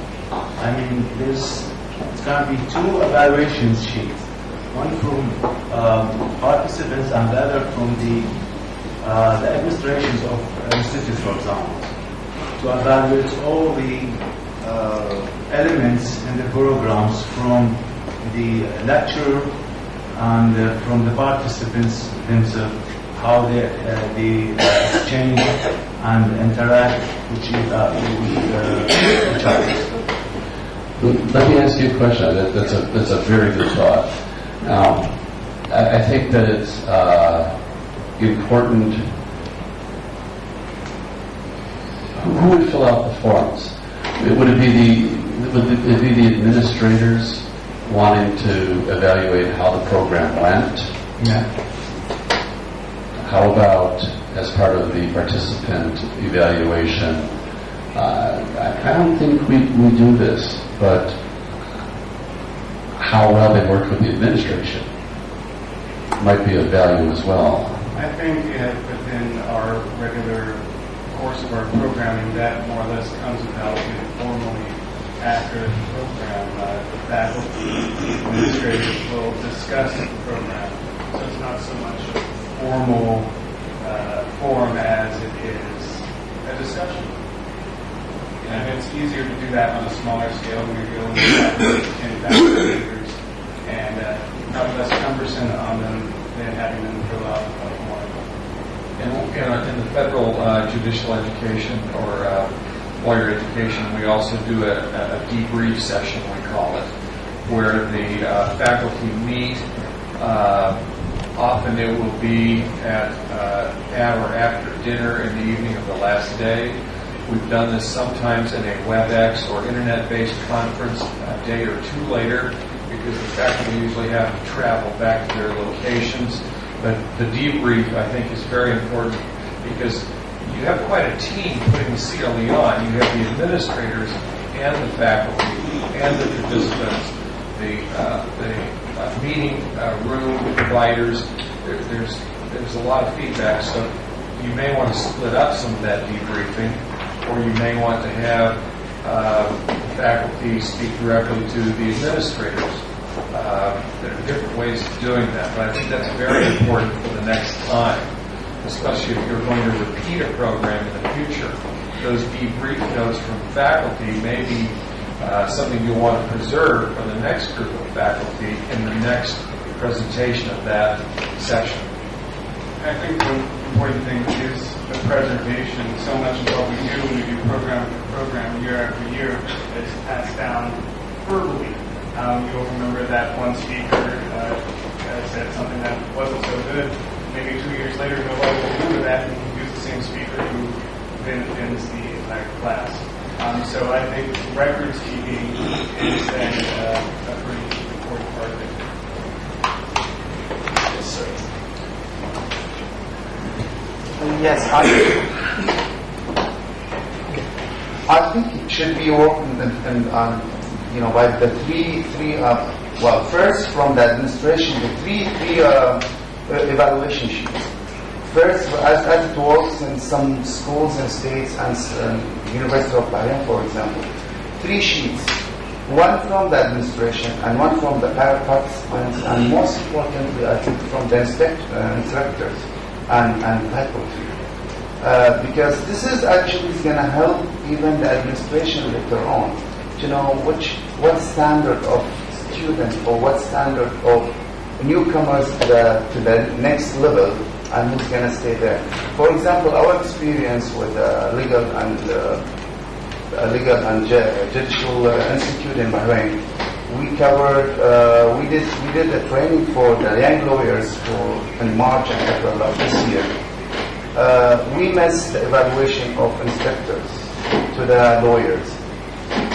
My opinion, this is very important, especially if the training will be going for 3-4 days, or if you will have at least one full day with a participant, you will be able to evaluate them in a way or others. Not the evaluation on written or oral exams only, but even their attitude talks about ethics, about the profession in general. So I think you need to have 3 evaluation sheets. I think that's very important, because I think there are a number of areas where you might not think that you need an evaluation. I think that most programs rely on the participant feedback, but it's very, very important to prepare for the future, to know what you did right, to know what you did wrong. I'm often reminded of the way things work in the medical profession, where they do discuss these things all of the time. And I think it's important that you do that. Yes, sir. Maybe to the strategy, to do a questionnaire, I think each course and let the participant just answer the questionnaire and evaluate the lecturers or the program and what do they do and what other improvements they'd like to see in this program. Questionnaire basically is a checklist or the requirements that you have after the leadership one, and then they get feedback, and then the people are administrating this program, they can analyze all these facts and see what other decisions they can look at, what is the Yes, that is actually done very regularly, with one addition, which is very important, is to ask the attendees, what would you like to learn? A lot of organizations really don't know what what the next program is going to be, and it's very helpful that your attendees can tell you, I attended this course, and yes, it was good, but I'd like something more advanced. Ask was, do you feel that this was advanced or intermediate for you? Or something to see more? Or are there any other? So, your point is extremely well taken. A well-structured evaluation form, which Joe's going to be talking about a bit. Yeah, we recently restructured our evaluation forms. We do most of our evaluations online, and we just started doing it for all of our meetings online via email, physical meeting.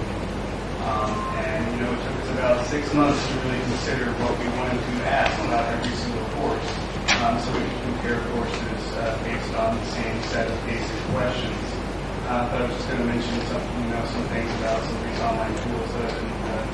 You give them the questions, you get nice data out, you get graphs, you get charts, you get some basic information that you can look at and say, this faculty member out of these 3 wasn't as good as these other 2, or this one's a superstar, we'd like to have back, or they thought that the written materials were inadequate.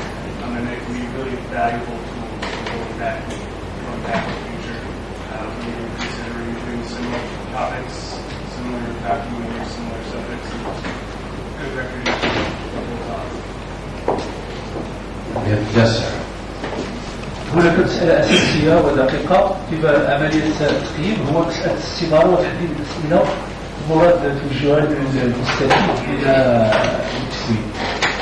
قد تكون هناك أسئلة إضافية زائدة، ربما قد يكون عادي تطفير ونفور البدء وإعطاء الانفصال الحقيقية، ويمكن أن يكون ذلك فقط إذا ما كانت طويلة وغير مجدية، وأحيانا زائدة أن يكون فقط تعبئة الاستمارة هو إجراء شكلي يتم القيام به دون الغاية بلوغ الغاية منه. فلذلك ينبغي أن نكون حذرين في التعاطي مع الأسئلة المراد توجيهها للمستفيد.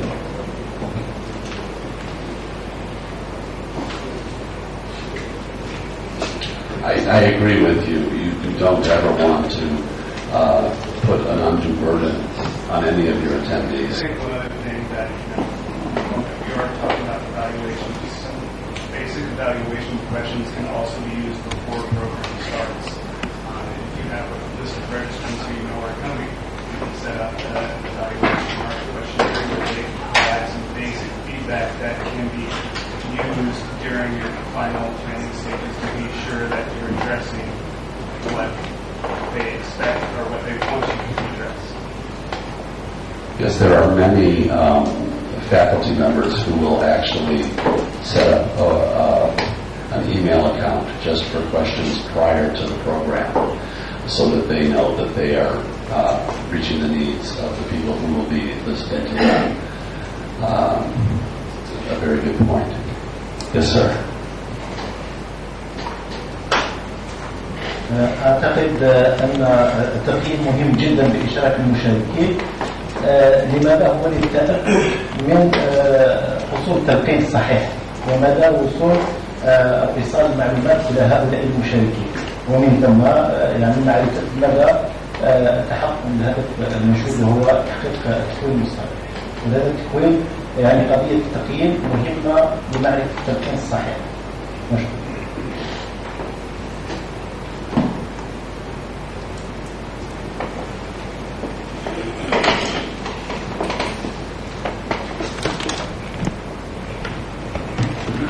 باعتقادي أن عملية تقييم أي برنامج مرتبطة بالغرض من البرنامج، بمعنى أنه إحنا قلنا أنه التعليم المستمر القانوني له أغراض متعددة، له أغراض مختلفة. أحيانا ممكن يكون الغرض منه فقط الإعلان عن وجود قانون جديد أو تعديل في قانون معين، وبالتالي عملية التقييم مرتبطة بالغرض. أحيانا يكون الغرض من البرنامج هو تأهيل بعض المحامين للترافع أمام المحاكم، فعملية التقييم تكون مرتبطة بالغرض. لما نقول أن عملية التقييم مرتبطة بالغرض، إذا المقيمين الجهات اللي تقيم البرنامج تكون أيضا متعددة. بالدرجة الأساسية هم من يتلقون البرنامج هم المعنيين بالدرجة الأساسية، ولكن هناك أيضا أطراف أخرى قد لا تكون شاركت في البرنامج بشكل مباشر ولكنها معنية، بمعنى أنه القضاء أيضا بالإمكان أنهم يشاركون في تقييم برنامج تأهيل المحامين تحت التمرين اللي خضعوا حق برنامج تدريبي بالنظر إلى المحامين اللي ما خضعوا مثل هذا البرنامج.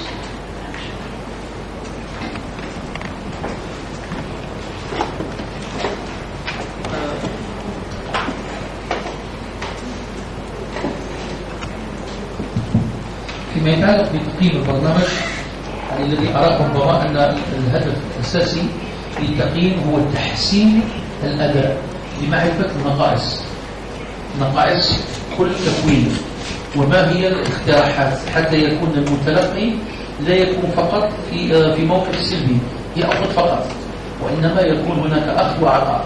هل كان تكوين البرنامج في مستوى التوقعات؟ ما هي النقائص؟ ما هي اقتراحاتك من أجل إنجاح برامج مماثلة في المستقبل؟ وبهذا الشكل يكون التكوين المستمر في تحسن مستمر وفي رفع مستوى دائم. ولكن أظن بأن تقييم البرنامج يكون له فعالية في التكوين المستمر فقط، ولا يمكن استعماله في التكوين القاعدي. في التكوين القاعدي ينبغي أن تكون جهة التقييم غير المتلقي، لأن المتلقي لا يمكنه أن يشارك بشكل مباشر في التقييم ولا تكون لتقييمه أي جدية. وبالتالي فيما يتعلق بتقنيات التقييم ينبغي توحيد معايير تكون دقيقة من أجل ضمان فعالية أكبر لعملية التقييم بنجاح أي برنامج. شكرا. I might suggest having a baseline set of questions that you ask, so that you ask the same 5 or 6 questions for every program that you do.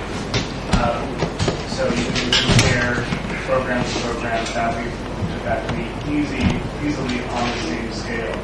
But you can also add to those baseline questions program-specific questions that would be unique to that program. So you can look at it as part of the larger story that you're doing of the larger group of programs, as well as the unique program that it is.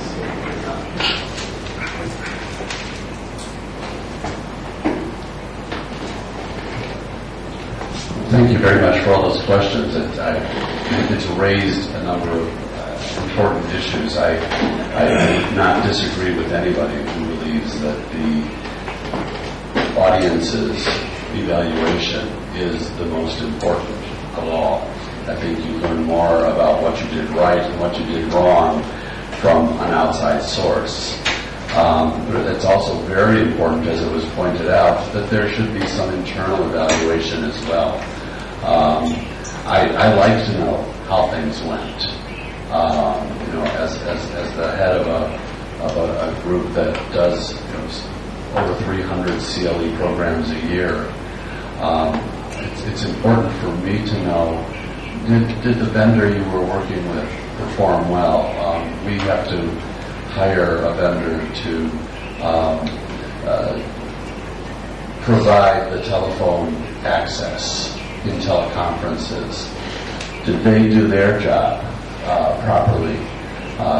Were there any dropouts, sound dropouts during the program? Did the operators who handled the sign-in at the beginning of the program, did they make it easy? Did people have to wait too long to get into the program? Did anybody miss any portion of the program because the operators who we hire were backed up? There's a lot of evaluation that takes place. So I think that you have to almost do a 360-degree sort of evaluation and try to find out just that everything went right. And you will find that out on the audience participation. Believe me, especially at the ABA, if somebody has a complaint, we will hear about it. They'll send you an email, they'll call my boss, they'll be on the phone. You do learn, and it's incumbent on everybody to just make sure that everything runs very, very smoothly. It's a real important area. We're going to go over some of the evaluation forms that we use in coming days. Hopefully. If all the technology works.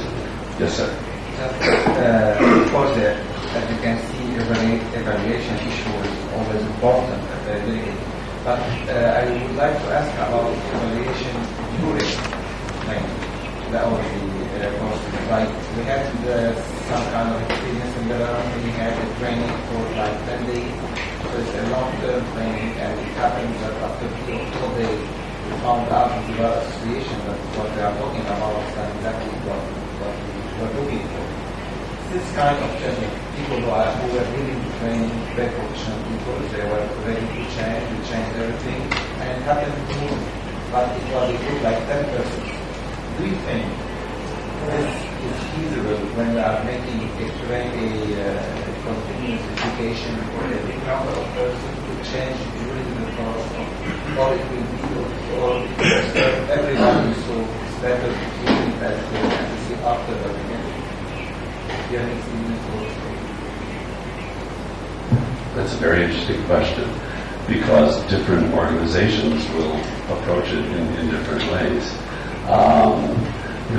Last night we were having a business meeting in the business center at the hotel, and we were talking to the man behind the desk, and it turns out that he has education as in tourism, and that he actually does tours as a tour guide in the mornings before he comes to work.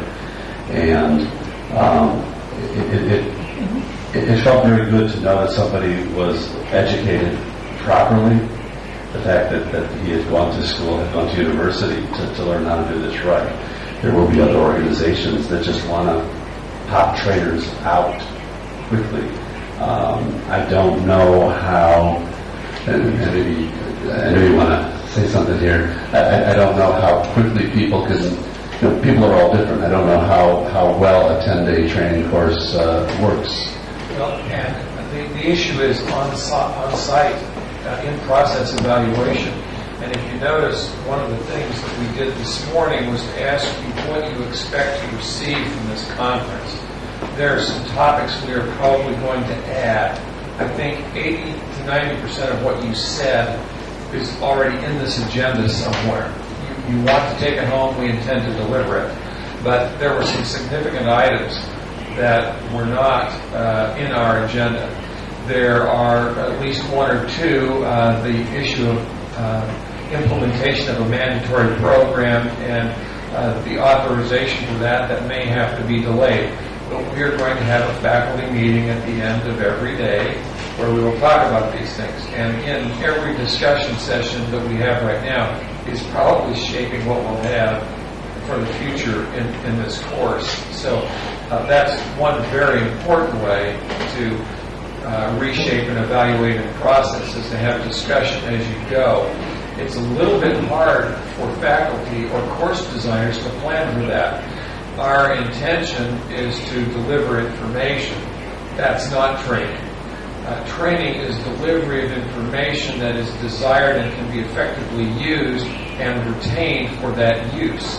That's training. So we have to allow space in the program for this cycling between the participants and the faculty.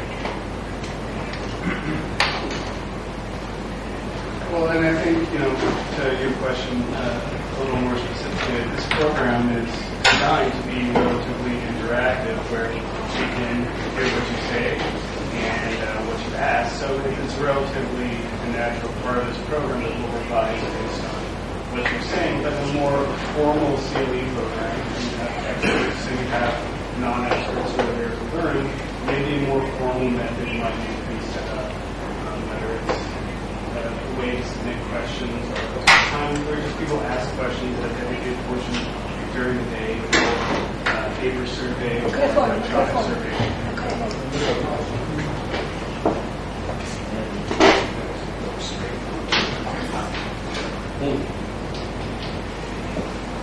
To summarize, it was basically we can. You might need to find more formal ways to ask this if the program's not as interactive as something like this is. a paper survey, a dedicated question and answer period, because most programs might have a more passive audience at most programs that can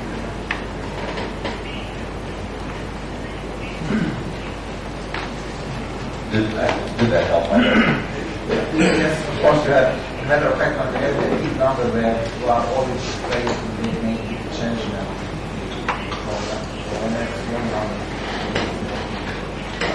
I'd like to ask a question, because I mean, this has just raised a very good issue.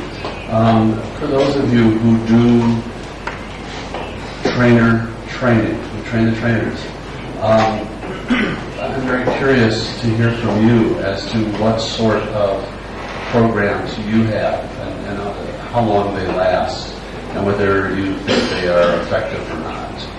Is there anybody who might be willing to speak to that issue? About the trainers of training? How the training of trainers is done. Okay, in Lebanon, we have done something like that in the Bar Association, and we get some experts. Our last one was from France, our expert was from France. We choose the people who are going to be trainers after, and we will sit in like here in the room. Generally, a small number, about 10 to 15 and not more, and it will be interactive. And unfortunately, it's like something on 10 days, and it's very hard to do when you make training of 10 days. And it happened last time that trainers began to talk about something that maybe it's not feasible in reality. It's very normal. When you come from the country, you need some feedback about the stuff to be able to explain things as must be explained. So you have to interfere during the course after 2 days of the course, and you have to make a huge changement on the program strategy. But mainly, it's a conference in a room with 10 persons with a writing calculator.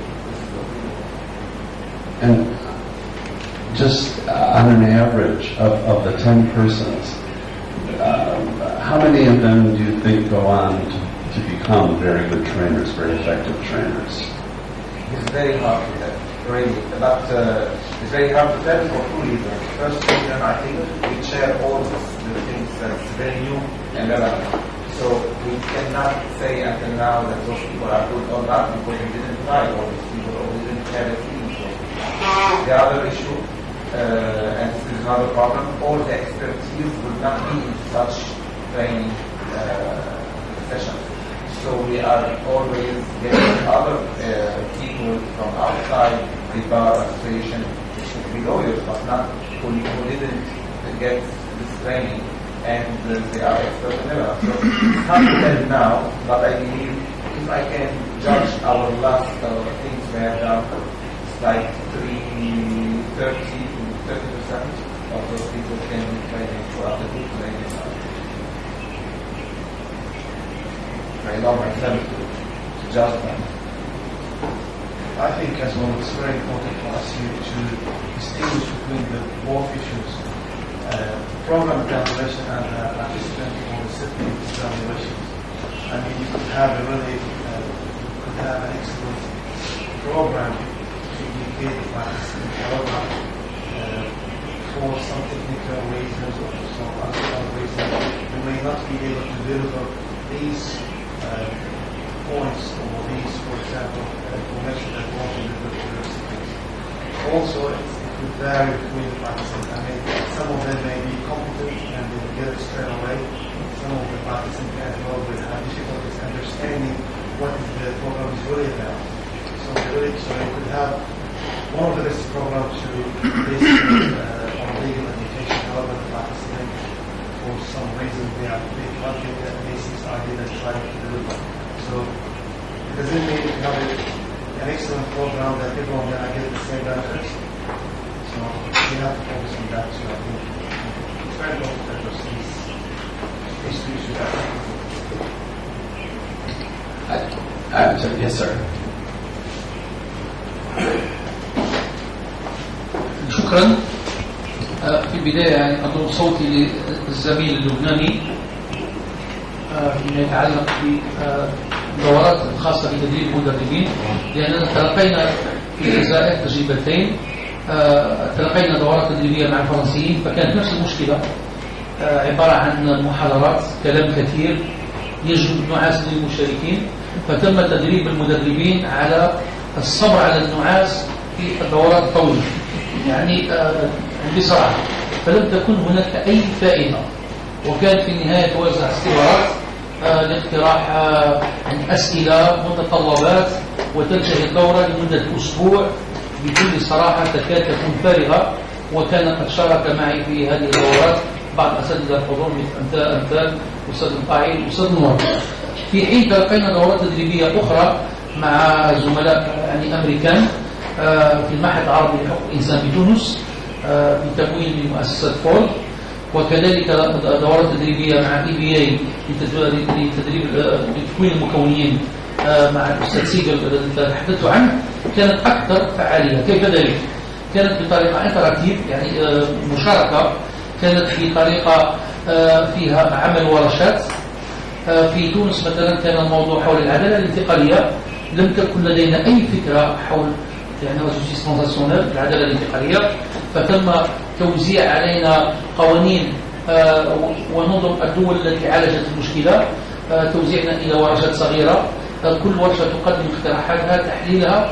في النهاية الأستاذ المدرب الذي يدرب المدربين يقوم بجمع ملاحظات المشاركين ثم يشرحها في الأخير، ونخرج بنتيجة مقتنعين بها كلنا. فكانت دورة طويلة في المدة، لكن لم نشعر فيها بالتعب إطلاقا. وبالتالي طريقة التلقين، طريقة النقل، طريقة التكوين ليس فقط فروق فردية في سرعة فهم المعلومة. لم تكن لدينا أي فكرة على العدالة الانتقالية، رغم أنها يعني تم البدء فيها في الجزائر بقانون المصالحة، وفي المغرب يعني كذلك، وحتى في البحرين كتجربة. فيعني هذه الطرق يعني نحتاج إلى تعميقها، لا نكتفي فقط بأن نعمل بالتدريب وبالتكوين المستمر، لكن تكوين المكونين بالطريقة التي أشرت إليها، باعتماد أساليب التنمية البشرية، باحتمال الطرق التي تم تجربتها في تونس وتم تجربتها في المدرسة العليا للقضاء. نحتاج إلى الاستمرار فيها في برنامج طويل المدى، وليس فقط في برنامج يكون في بداية السنة أو نهاية السنة، حتى تتم تعميم الفائدة بشكل واسع. شكرا.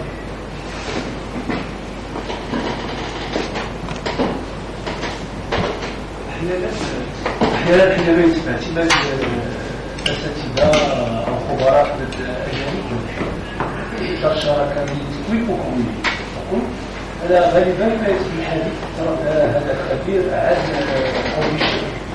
نظام قانوني معمول في بلده، والأنظمة القانون تختلف، سواء منذ بداية أي قضية متابعة خاصة في الجنائي الذي رأيناه مع الدين مدينة الجنائي محل الرباط، وقمنا بهذا النوع من التدريس. اختلاف الأنظمة القانونية يجعل يعني هو ما بين يعني المتلقي وما بين الذي يقوم بعرض التجربة، ولو كان ذلك على مستوى أورج. فيتم الحديث عن المتابعة في بدايتها، كيف تخلق الاستارة وإجراءاتها، وكيف يتم المحاكمة وإجراءاتها، وكيف يتم يعني التعاطي مع طرق الطعن وإجراءاتها، وكلها أنظمة وإجراءات مختلفة تماما. الشيء الذي يجعل على أنه لا بد من أخذ ذاتية قانونية لكل منطقة من المناطق في التعاطي مع التدريب، أي أن يكون المدربون لهؤلاء المتدربين فعلا نابع ومتخصص في المجال القانوني وابن المنظومة القانونية الذي هو فيها.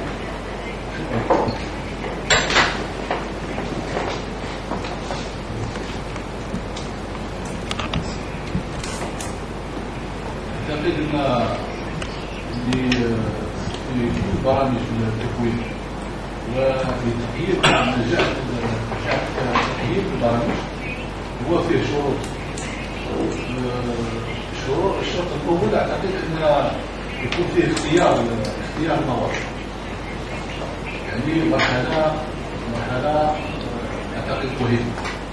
المرحلة الثانية أن يكون الاختيار في قدرة المكونين بإشراك المتدرسين في المواضيع. والشرط الثالث هو أن يكون بطبيعة الحال المكون له علاقة في تكوينه عنده علاقة بالموضوع، وعلى الأقل عنده علاقة بالممارسة الموضوع.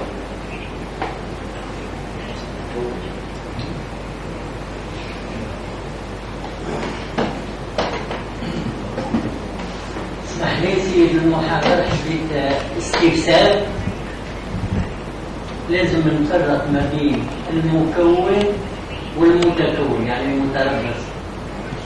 احنا عندنا ما ذكرته سابقا يدخل في التكوين للمحامي قبل ان يكون محاميا، يعني خلال التربص. مثلا تكلمتم فيما سبق على ان هناك أخلاقيات وقواعد السلوك للمحامي. نحن هذا المادة تدرس في الجزائر بالنسبة للفترة التي يكون فيها المتربص في استعداد، يعني في المرحلة الأولى قبل أن يكون محامي. إلى غير ذلك بعض المواد ذكرتم من قبل هذه المواد احنا موجودة في برنامج مش للمكون، وإنما للشخص الذي هو في إعداد التكوين. ولهذا يبدو لي أن التكوين المستمر يشمل في جانب الأشخاص الطلبة وفي جانب آخر المكونين. بالنسبة لاختيار المكونين حسب ما هو جاري به العمل في الجزائر، هذا يخضع إلى شروط وأمام اللجنة تسمى باللجنة المشرفة على الكفاءة المهنية، وهي عبارة عن أساتذة للمحامين، ولازم المحامي يكون عنده أقدمية 10 سنوات، ويجب أن يكونوا من قضاة، والأقدمية 10 سنوات زائد أنه يكون بدرجة رئيس غرفة، ويكون النوع الثالث من أساتذة جامعيين، ويجب أن يكون هذا الأستاذ الجامعي عنده خبرة أيضا ل10 سنوات. ثم أن القانون يبيح لنا أن نستعين بالخبراء من هنا وهناك. هذه النخبة هي التي تقوم بتدريس مجموعة من المواد، 10 مواد: إجراءات مدنية، إجراءات جزائية، منازعات إدارية، القانون التجاري، تحرير العرائض. وذكرت من قبل وأن المحامي ممكن يتخرج هو ما يعرفش كيف يستعمل الورقة. إذا التكوين المتواصل كما فهمت ليس قصرا على المكونين فقط. نحن في الجزائر نتعرض إلى عدة أمور هي تدخل في التكوين المتواصل، ولكن قبل أن يكون هذا المحامي محاميا بصفة رسمية.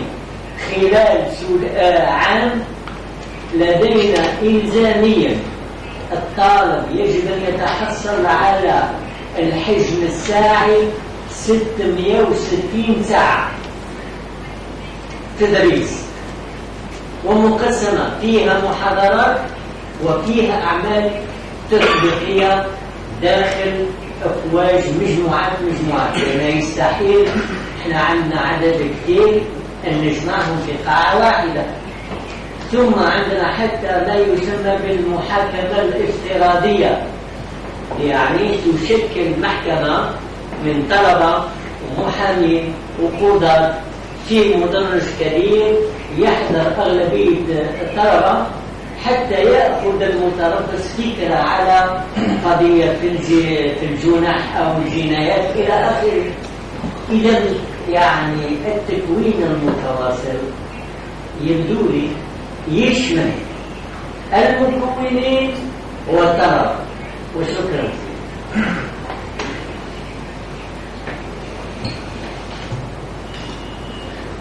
I think that your points are extremely well taken.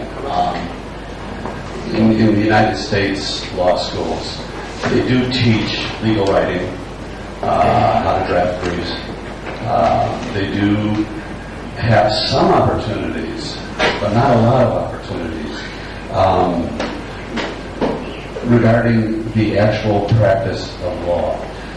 In most law schools, while they will have a clinic where students have the ability to handle mostly pro bono cases and work with clients, the complaint that I hear from law school professors is that very few of the schools have large enough clinics to handle all of the students who go through law school.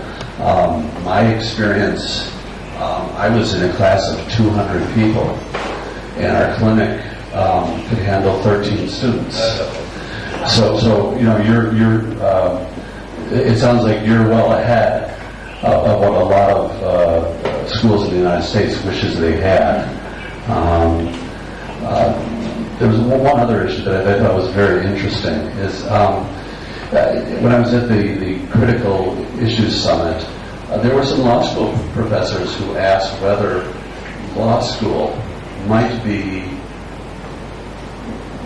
find a way to turn all lawyers into teachers, the way the medical profession teaches their doctors to also be teachers. They will teach the next generation of interns and work with them. And it was a very interesting conversation that perhaps part of a legal curriculum should be to teach lawyers to be trainers, even on a low basis. And I'm curious whether anybody has a comment about that at all. I mean, it was a very spirited conversation from both sides, but it's actually part of a medical curriculum. Any thoughts as to whether it should be part of a legal curriculum? Is there something that? Basically, my understanding of the way it's done in med school is you go to medical school, and while you are I believe that when you graduate medical school, you are a doctor, but you cannot be on your own without going through an internship at a hospital, so that you are actually getting the day-to-day experience as to what it is like to be a doctor. You don't necessarily, you have to learn just about everything. You can't just say, I want to be an orthopedic surgeon and only learn to be an orthopedic surgeon. You have to learn to become how to deliver a baby. You have to learn how to deal with infections. You can learn surgery. But each generation of the medical students who are coming through is actually taught how to train the next group of interns that is going to come in, which I find absolutely fascinating. Actually, this principle is already applied in the Arab court, i.e., all lawyers cannot be, practice law unless they go through training with law firms within their country. Some countries require that you spend 2 years working in a law firm, sometimes without pay, but you have to be trained. And there are some countries, I think, like Lebanon, they require that to be 3 years even to be allowed to go to the appeal court. In the UAE, that's only 1 year. You will spend 6 months in the judicial institution, and there's a program for lawyers for 6 months, and usually taught by lawyers, practicing attorneys. And then they will spend 1 or 6 months training in law firms. In fact, the government used to provide salaries for these trainees within this 6 months. Now they change that, but it is just a practice. But in other countries, always around 2 years they will spend training. The problems I think that you have in the state that will not be able to do that because you spend a very long time of the student studying in order to be lawyers. They will spend like 4 or 5 years in studying economics or any other subject or art school. And then after that they will join the law school to spend another 3 years. So it's like all in all maybe around 7 years just to be not licensed lawyer, but just to have a law degree. And then in order to be a member of the bar, you need maybe studying around 1 year or 6 months just to practice. But then you will be licensed. So it will be too long for the U.S. students or lawyers to be. But I just change the system of just going directly to law school and spend maybe 5 years being a lawyer, being a good lawyer. What would you think of the idea of instead of teaching the students to be teachers themselves, be mentors? Well, it's usually, here in the law school, not in the law school, in the, or what I do in my law firm. When I have a trainee, I will use, I will show him hand to hand what he has to do and how to file the cases, and actually to follow the cases from day one, i.e., just do the clerical work, if you will. Also go to execution cases in which, when we're trying to, we have a judgment and execution, and money judgment. So he will go to the file which is almost complete. Now it's just the payment step. And you go through that from, just to see all the exchanges, pleading in court, and you'll see how it goes till the court of appeal. And then as lawyers, I will be working with them, telling we should do this correctly. We made a mistake here, and all the way we do things. And usually this was happening Well, of course, there's a very big difference between teachers and mentors. But, so, well taken. I know we have a lot of questions. Yes? I want just to mention one thing, is that in Lebanon we have 4 years of going to school, 4 years of study, and 3 years they call it staff, where they do their internship with in a law firm. The problem is that the lawyers don't have the time to teach. This is the problem. I see them. I see these new generation. They are just following their lawyers, asking them questions. I think they even don't answer sometimes, or leave it for later, or do it alone. And this is the problem. That's what we should be. The issue we certainly face similar problems. We have some of the, especially with one of our larger programs, we have greater requirements and greater stricter commitments, but the problems are generally reduced to be somewhat shorter programs that can be more easily integrated in with faculty's time.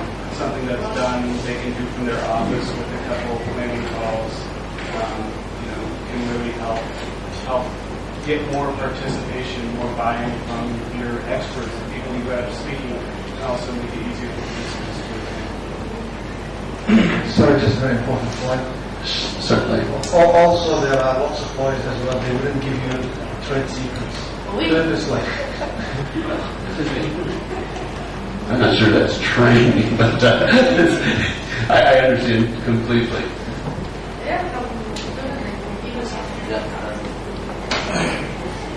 طبعا فيما يتعلق بالجانب الأكاديمي في موضوع إعداد المدربين، بداية الآن توجه الموجة الحديثة في موضوع التعليم وهو البعد قدر الإمكان عن موضوع التلقين بشكل عام، وهو التوجه إلى عملية يكون في هناك مشاركة بين المدرس وبين الطالب، وهي خطوة في الطريق إنه إعداد هذا الطالب لكي يكون مدربا أيضا في المستقبل. لكن أنا أتفق مع المحاضر في جزئية العيادة القانونية وهي ليجل كلينيك اللي أشار لها، وهو أن هذه التجربة يعني تظهر مدى صعوبة إعداد أو مدى صعوبة إن احنا نتبع في الجامعات إعداد المدربين، لأن قضية محتاجة إلى وقت، محتاجة إلى كادر أكاديمي كبير جدا يتفرغ لهذا الطلاب، لأن الأستاذ لا يستطيع أن يغطي أكثر من 6 طلاب. وهذا اللي حادث الآن في العيادات القانونية، إنه هي لا تستطيع أن تستوعب أكثر من هذا العدد. 6 اكبر عدد ممكن 8 فانا اعتقد ان اعداد المدربين احنا يجب ان نبعد عن الجامعات قدر الامكان ونضعه في الجانب الناس المتخصصين وهم المحامين والقضاء لانه اكثر ما يستطيع اعطاءه من سوف يكون مدربا في المستقبل هي الخبره. وهذا طبعا الطالب هو محتاج الى الشق النظري اكثر من الشق العملي ولو انه لا غنى له عن الشق العملي يعني. فهذا فقط هو تعليق على ما يتعلق باعداد المدربين في الجامعات.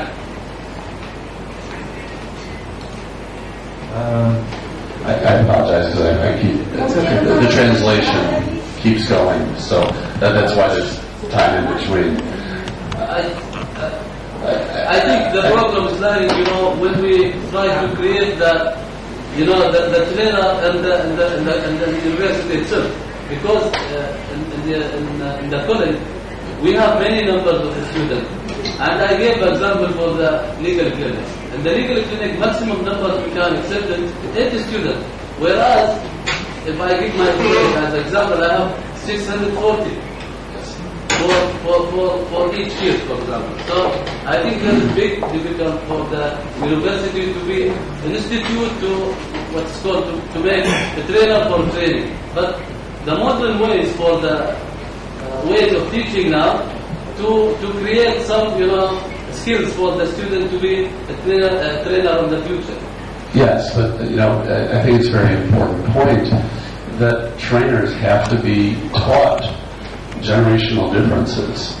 I don't think that please anybody who wants can always disagree with me. I think that if we are to be effective trainers, we have to keep in mind the generational learning differences and adapt to their ways instead of hoping that they'll be the way we were and learn the way we did.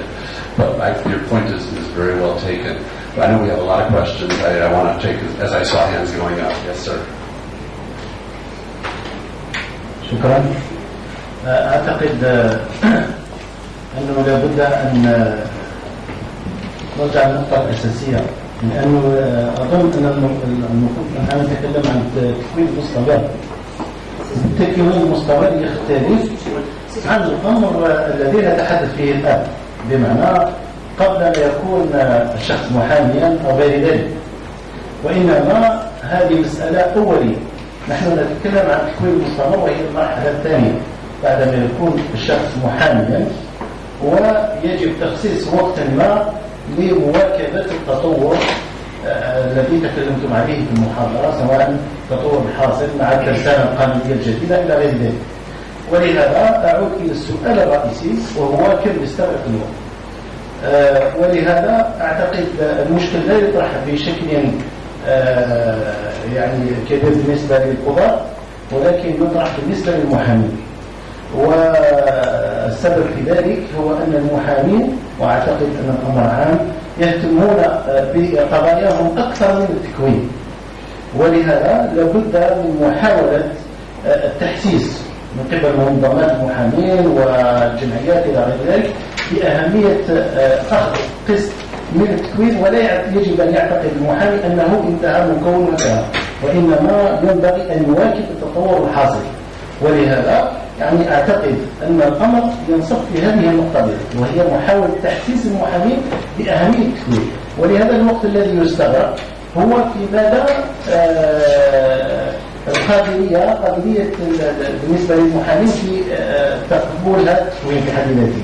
ولهذا لابد من إيجاد ميكانيزمات وآليات من أجل تحسيس هؤلاء المحامين، وبالتالي نستغل أو نحاول التقليص من حجم الوقت بالنسبة لهذا التكوين. وشكرا.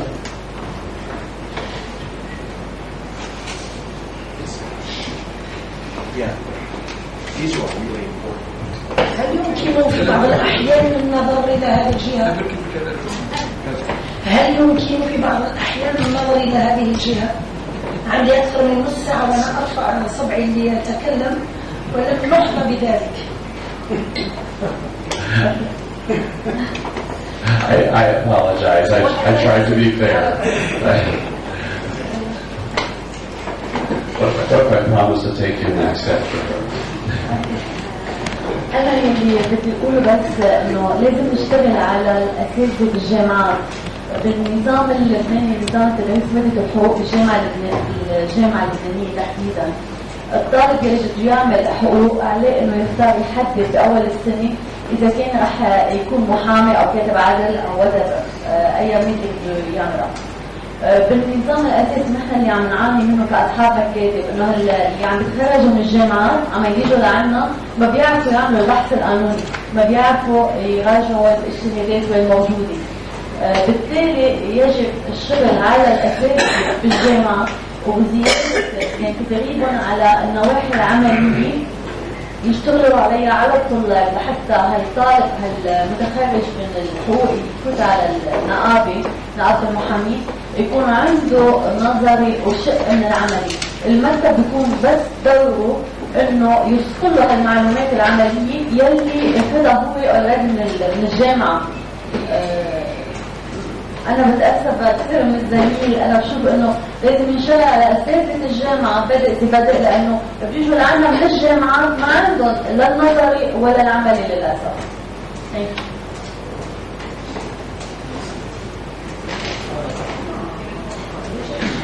My sincerest apologies. Please. وأخيرا بعد الصبر الطويل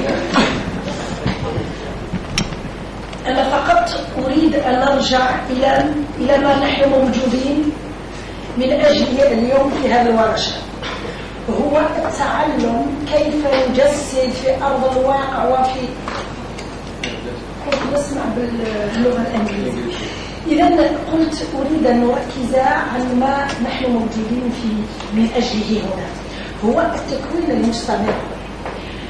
كيف نعد برنامج، كيف ندرسه، كيف نختار المدرسين، ما هي المعايير التي يجب أن تتوفرهم وإلى آخره.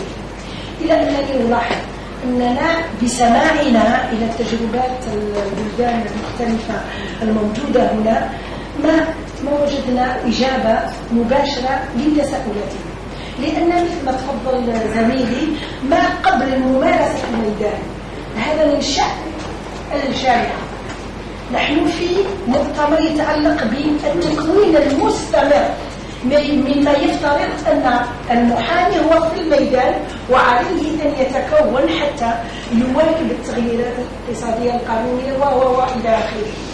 إذن فبالفعل يستحسن أن يكون الأسلوب البيداغوجي الأسلوب التدريبي تفاعلي، ولكن تفاعلي يعني تدخلنا كلنا لكن تحت باحترام موضوع البرنامج أولا. هذا من جهة أخرى هذا ما يؤدي إلى من ينشط هذه الورشة يوجه نوعا ما التدخلات. التفاعلي لا يعني الفوضوي، نذهب في كل يعني معذرة عن قوة العبارة والمصطلح، لكن حتى نستفيد وحتى لا ننام يستحسن أن نبقى في صلب الموضوع ومعذرة عن اللغة الصريحة.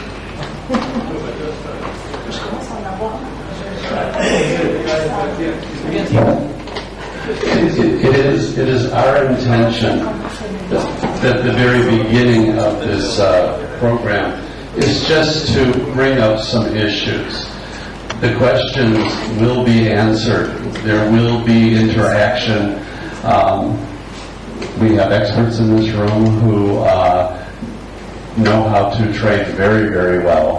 And that is saved for the next few days. Just trying to bring up all of the issues that we can, see how other people feel about them. And at that point, we will bring the interaction, the reason that you brought here. You will be creating programs before you know it. We just had to get some of the basics down. So I apologize if you feel that we haven't stuck to the agenda, but we're trying, and I appreciate your feedback too very much. Yes, sir. والله شكرا أستاذ. والله في البداية أرى أن التنوع والاختلاف فيه ثراء، وفي يعني كالنحلة تطعم من مختلف الأزهار وتخرج يعني حسب أمره. فقط أريد أن أكون يعني منهجيا، ما أراه أننا لم نتفق على مفهوم التكوين المستمر، فينبغي أن نحدد هذا المصطلح. ومن هذا المنطلق يعني أقترح مفهوم ونموذج حتى يكون أرضية لو سمحت. التكوين المستمر تبع المناقشات عندنا نوعين: تكوين مستمر أولي للمجازين في القانون خريجي الجامعات المقبلين على مهنة المحاماة، سوف يتعلمون محاكاة الجلسات، قضايا كثيرة. التكوين المستمر هنا مقصود للمكونين الذين يكونونهم المعايير التي ينبغي أن تتوافر. هذا التكوين المستمر الأولي. الثاني وهو الأهم، التكوين المستمر المتقدم. التكوين المستمر المتقدم المقصود به في الجزائر طبقت تجربة، وكان لي تجربة متواضعة بأن كنت في عدة دورات مدربا لقضاة على مستوى يعني قضاة الاستئناف المجالس في الجزائر إلى جانب تكوين قاعدي للكفاءة المهنية للمحاماة. سأعطيكم صورة. كل أسبوع كانت الجزائر تستدعي 25 رئيس غرفة استئناف، 25 قاضي من 25 ولاية بمعنى محافظة، وتكون مواضيع التكوين المستمر في جزئية متعلقة بأعمالهم، ونلقي فيها مداخلات تفاعلية ومناقشات، فيكون القاضي الذي عمره 30 سنة مهنيا وليس 30 سنة في العمر سوف يستفيد شيء إضافي من باب تحليل المعلومة، من باب تحليل المعلومة وجعلها في المستوى. فلو نقوم بالإسقاط ننقل هذه التجربة إلى المحاماة. التكوين المستمر المتقدم لا يشمل المحامي المبتدئ، بل المحامين مثلا لدى النقد، المحامين القدماء. كيف سيكون التكوين المستمر؟ الاعتماد مثلا لدى المحكمة العليا في الجزائر وحتى في المغرب، لأننا في حكم المنطقة نعرف دول الجوار، يكون بالأقدمية وليس بالكفاءة وليس بالمؤهلات العلمية. بعد 10 سنوات مثلا أو 15 سنة يصبح المحامي بقوة قانون محتمل لدى المحكمة العليا أو محكمة النقد. فما هو التكوين المستمر الذي نقدمه لهذا من النوع؟ كيف ترافع أمام هيئات قضائية دولية القضايا الكبرى، عقود الشراكة الدولية، المنازعات التحكيمية، الطرق البديلة لحل المنازعات في القضايا النموذجية، التعرف على تجارب مثلا مركز القاهرة للتحكيم. هذا النوع من التكوين الذي أصبح منعدم عند الممارسين القدماء، لأن الذي تكون مدة ممارسته طويلة يكون قد انقطع عن التكوين بحكم كما سبق عن الزملاء التفرغ إلى ملفاته، يحتاج إلى تحليل معلوماته النظرية والعملية حتى يكون في مستوى قوة الدفاع وقوة المحامين دوليا. هذا هو المقصود بالتكوين المستمر المتقدم. أما محاكاة الجلسات وما إلى ذلك وتعرف على القواعد القانونية القاعدية فليس فقط من مهام الجامعة، ولكن يصنف كتكوين قاعدي، كتكوين أساسي يخرج عن نطاق دورتنا حتى تكون الدورة يعني أكثر فعالية. وشكرا.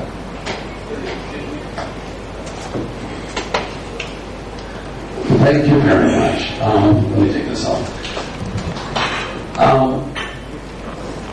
I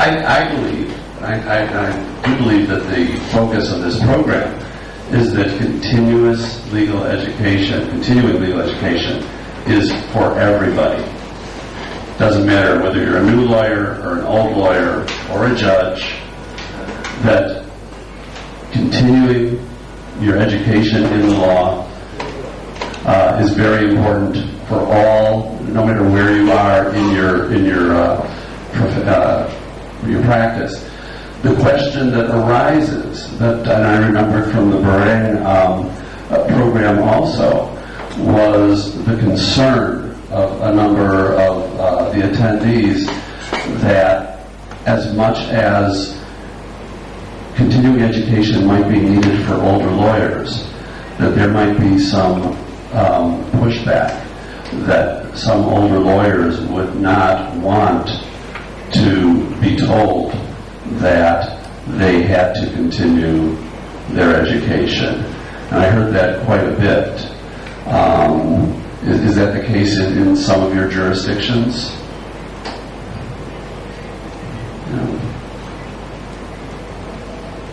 Continuing education is for everybody. Absolutely everybody. It's there's always that one thing you don't know that you can always learn.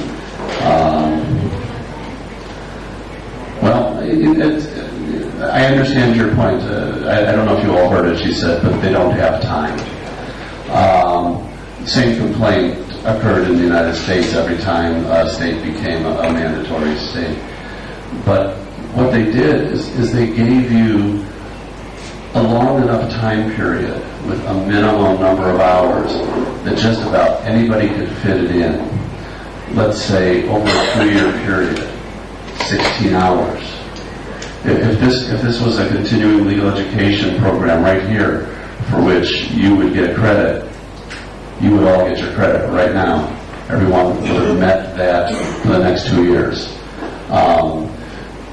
Technology is making it easier and easier for people who don't have time to listen on the telephone for 1 hour while they eat lunch. For people who are more technologically savvy, you can, and if your jurisdiction approves self-study, you can literally go to the gym and listen to a CLE program on your iPod. Everybody's busy, but we have to make time. I work very, very long days. I still manage to listen to to the courses we do and get my hours in. I usually do it at lunch. In fact, that's one of the things that you talk about creating a successful program. One of the things that we discovered is that lunchtime period is so important that people can make the time to listen for 1 hour or 90 minutes at their desks, eating their lunch. There are different ways to do it. Perhaps meeting after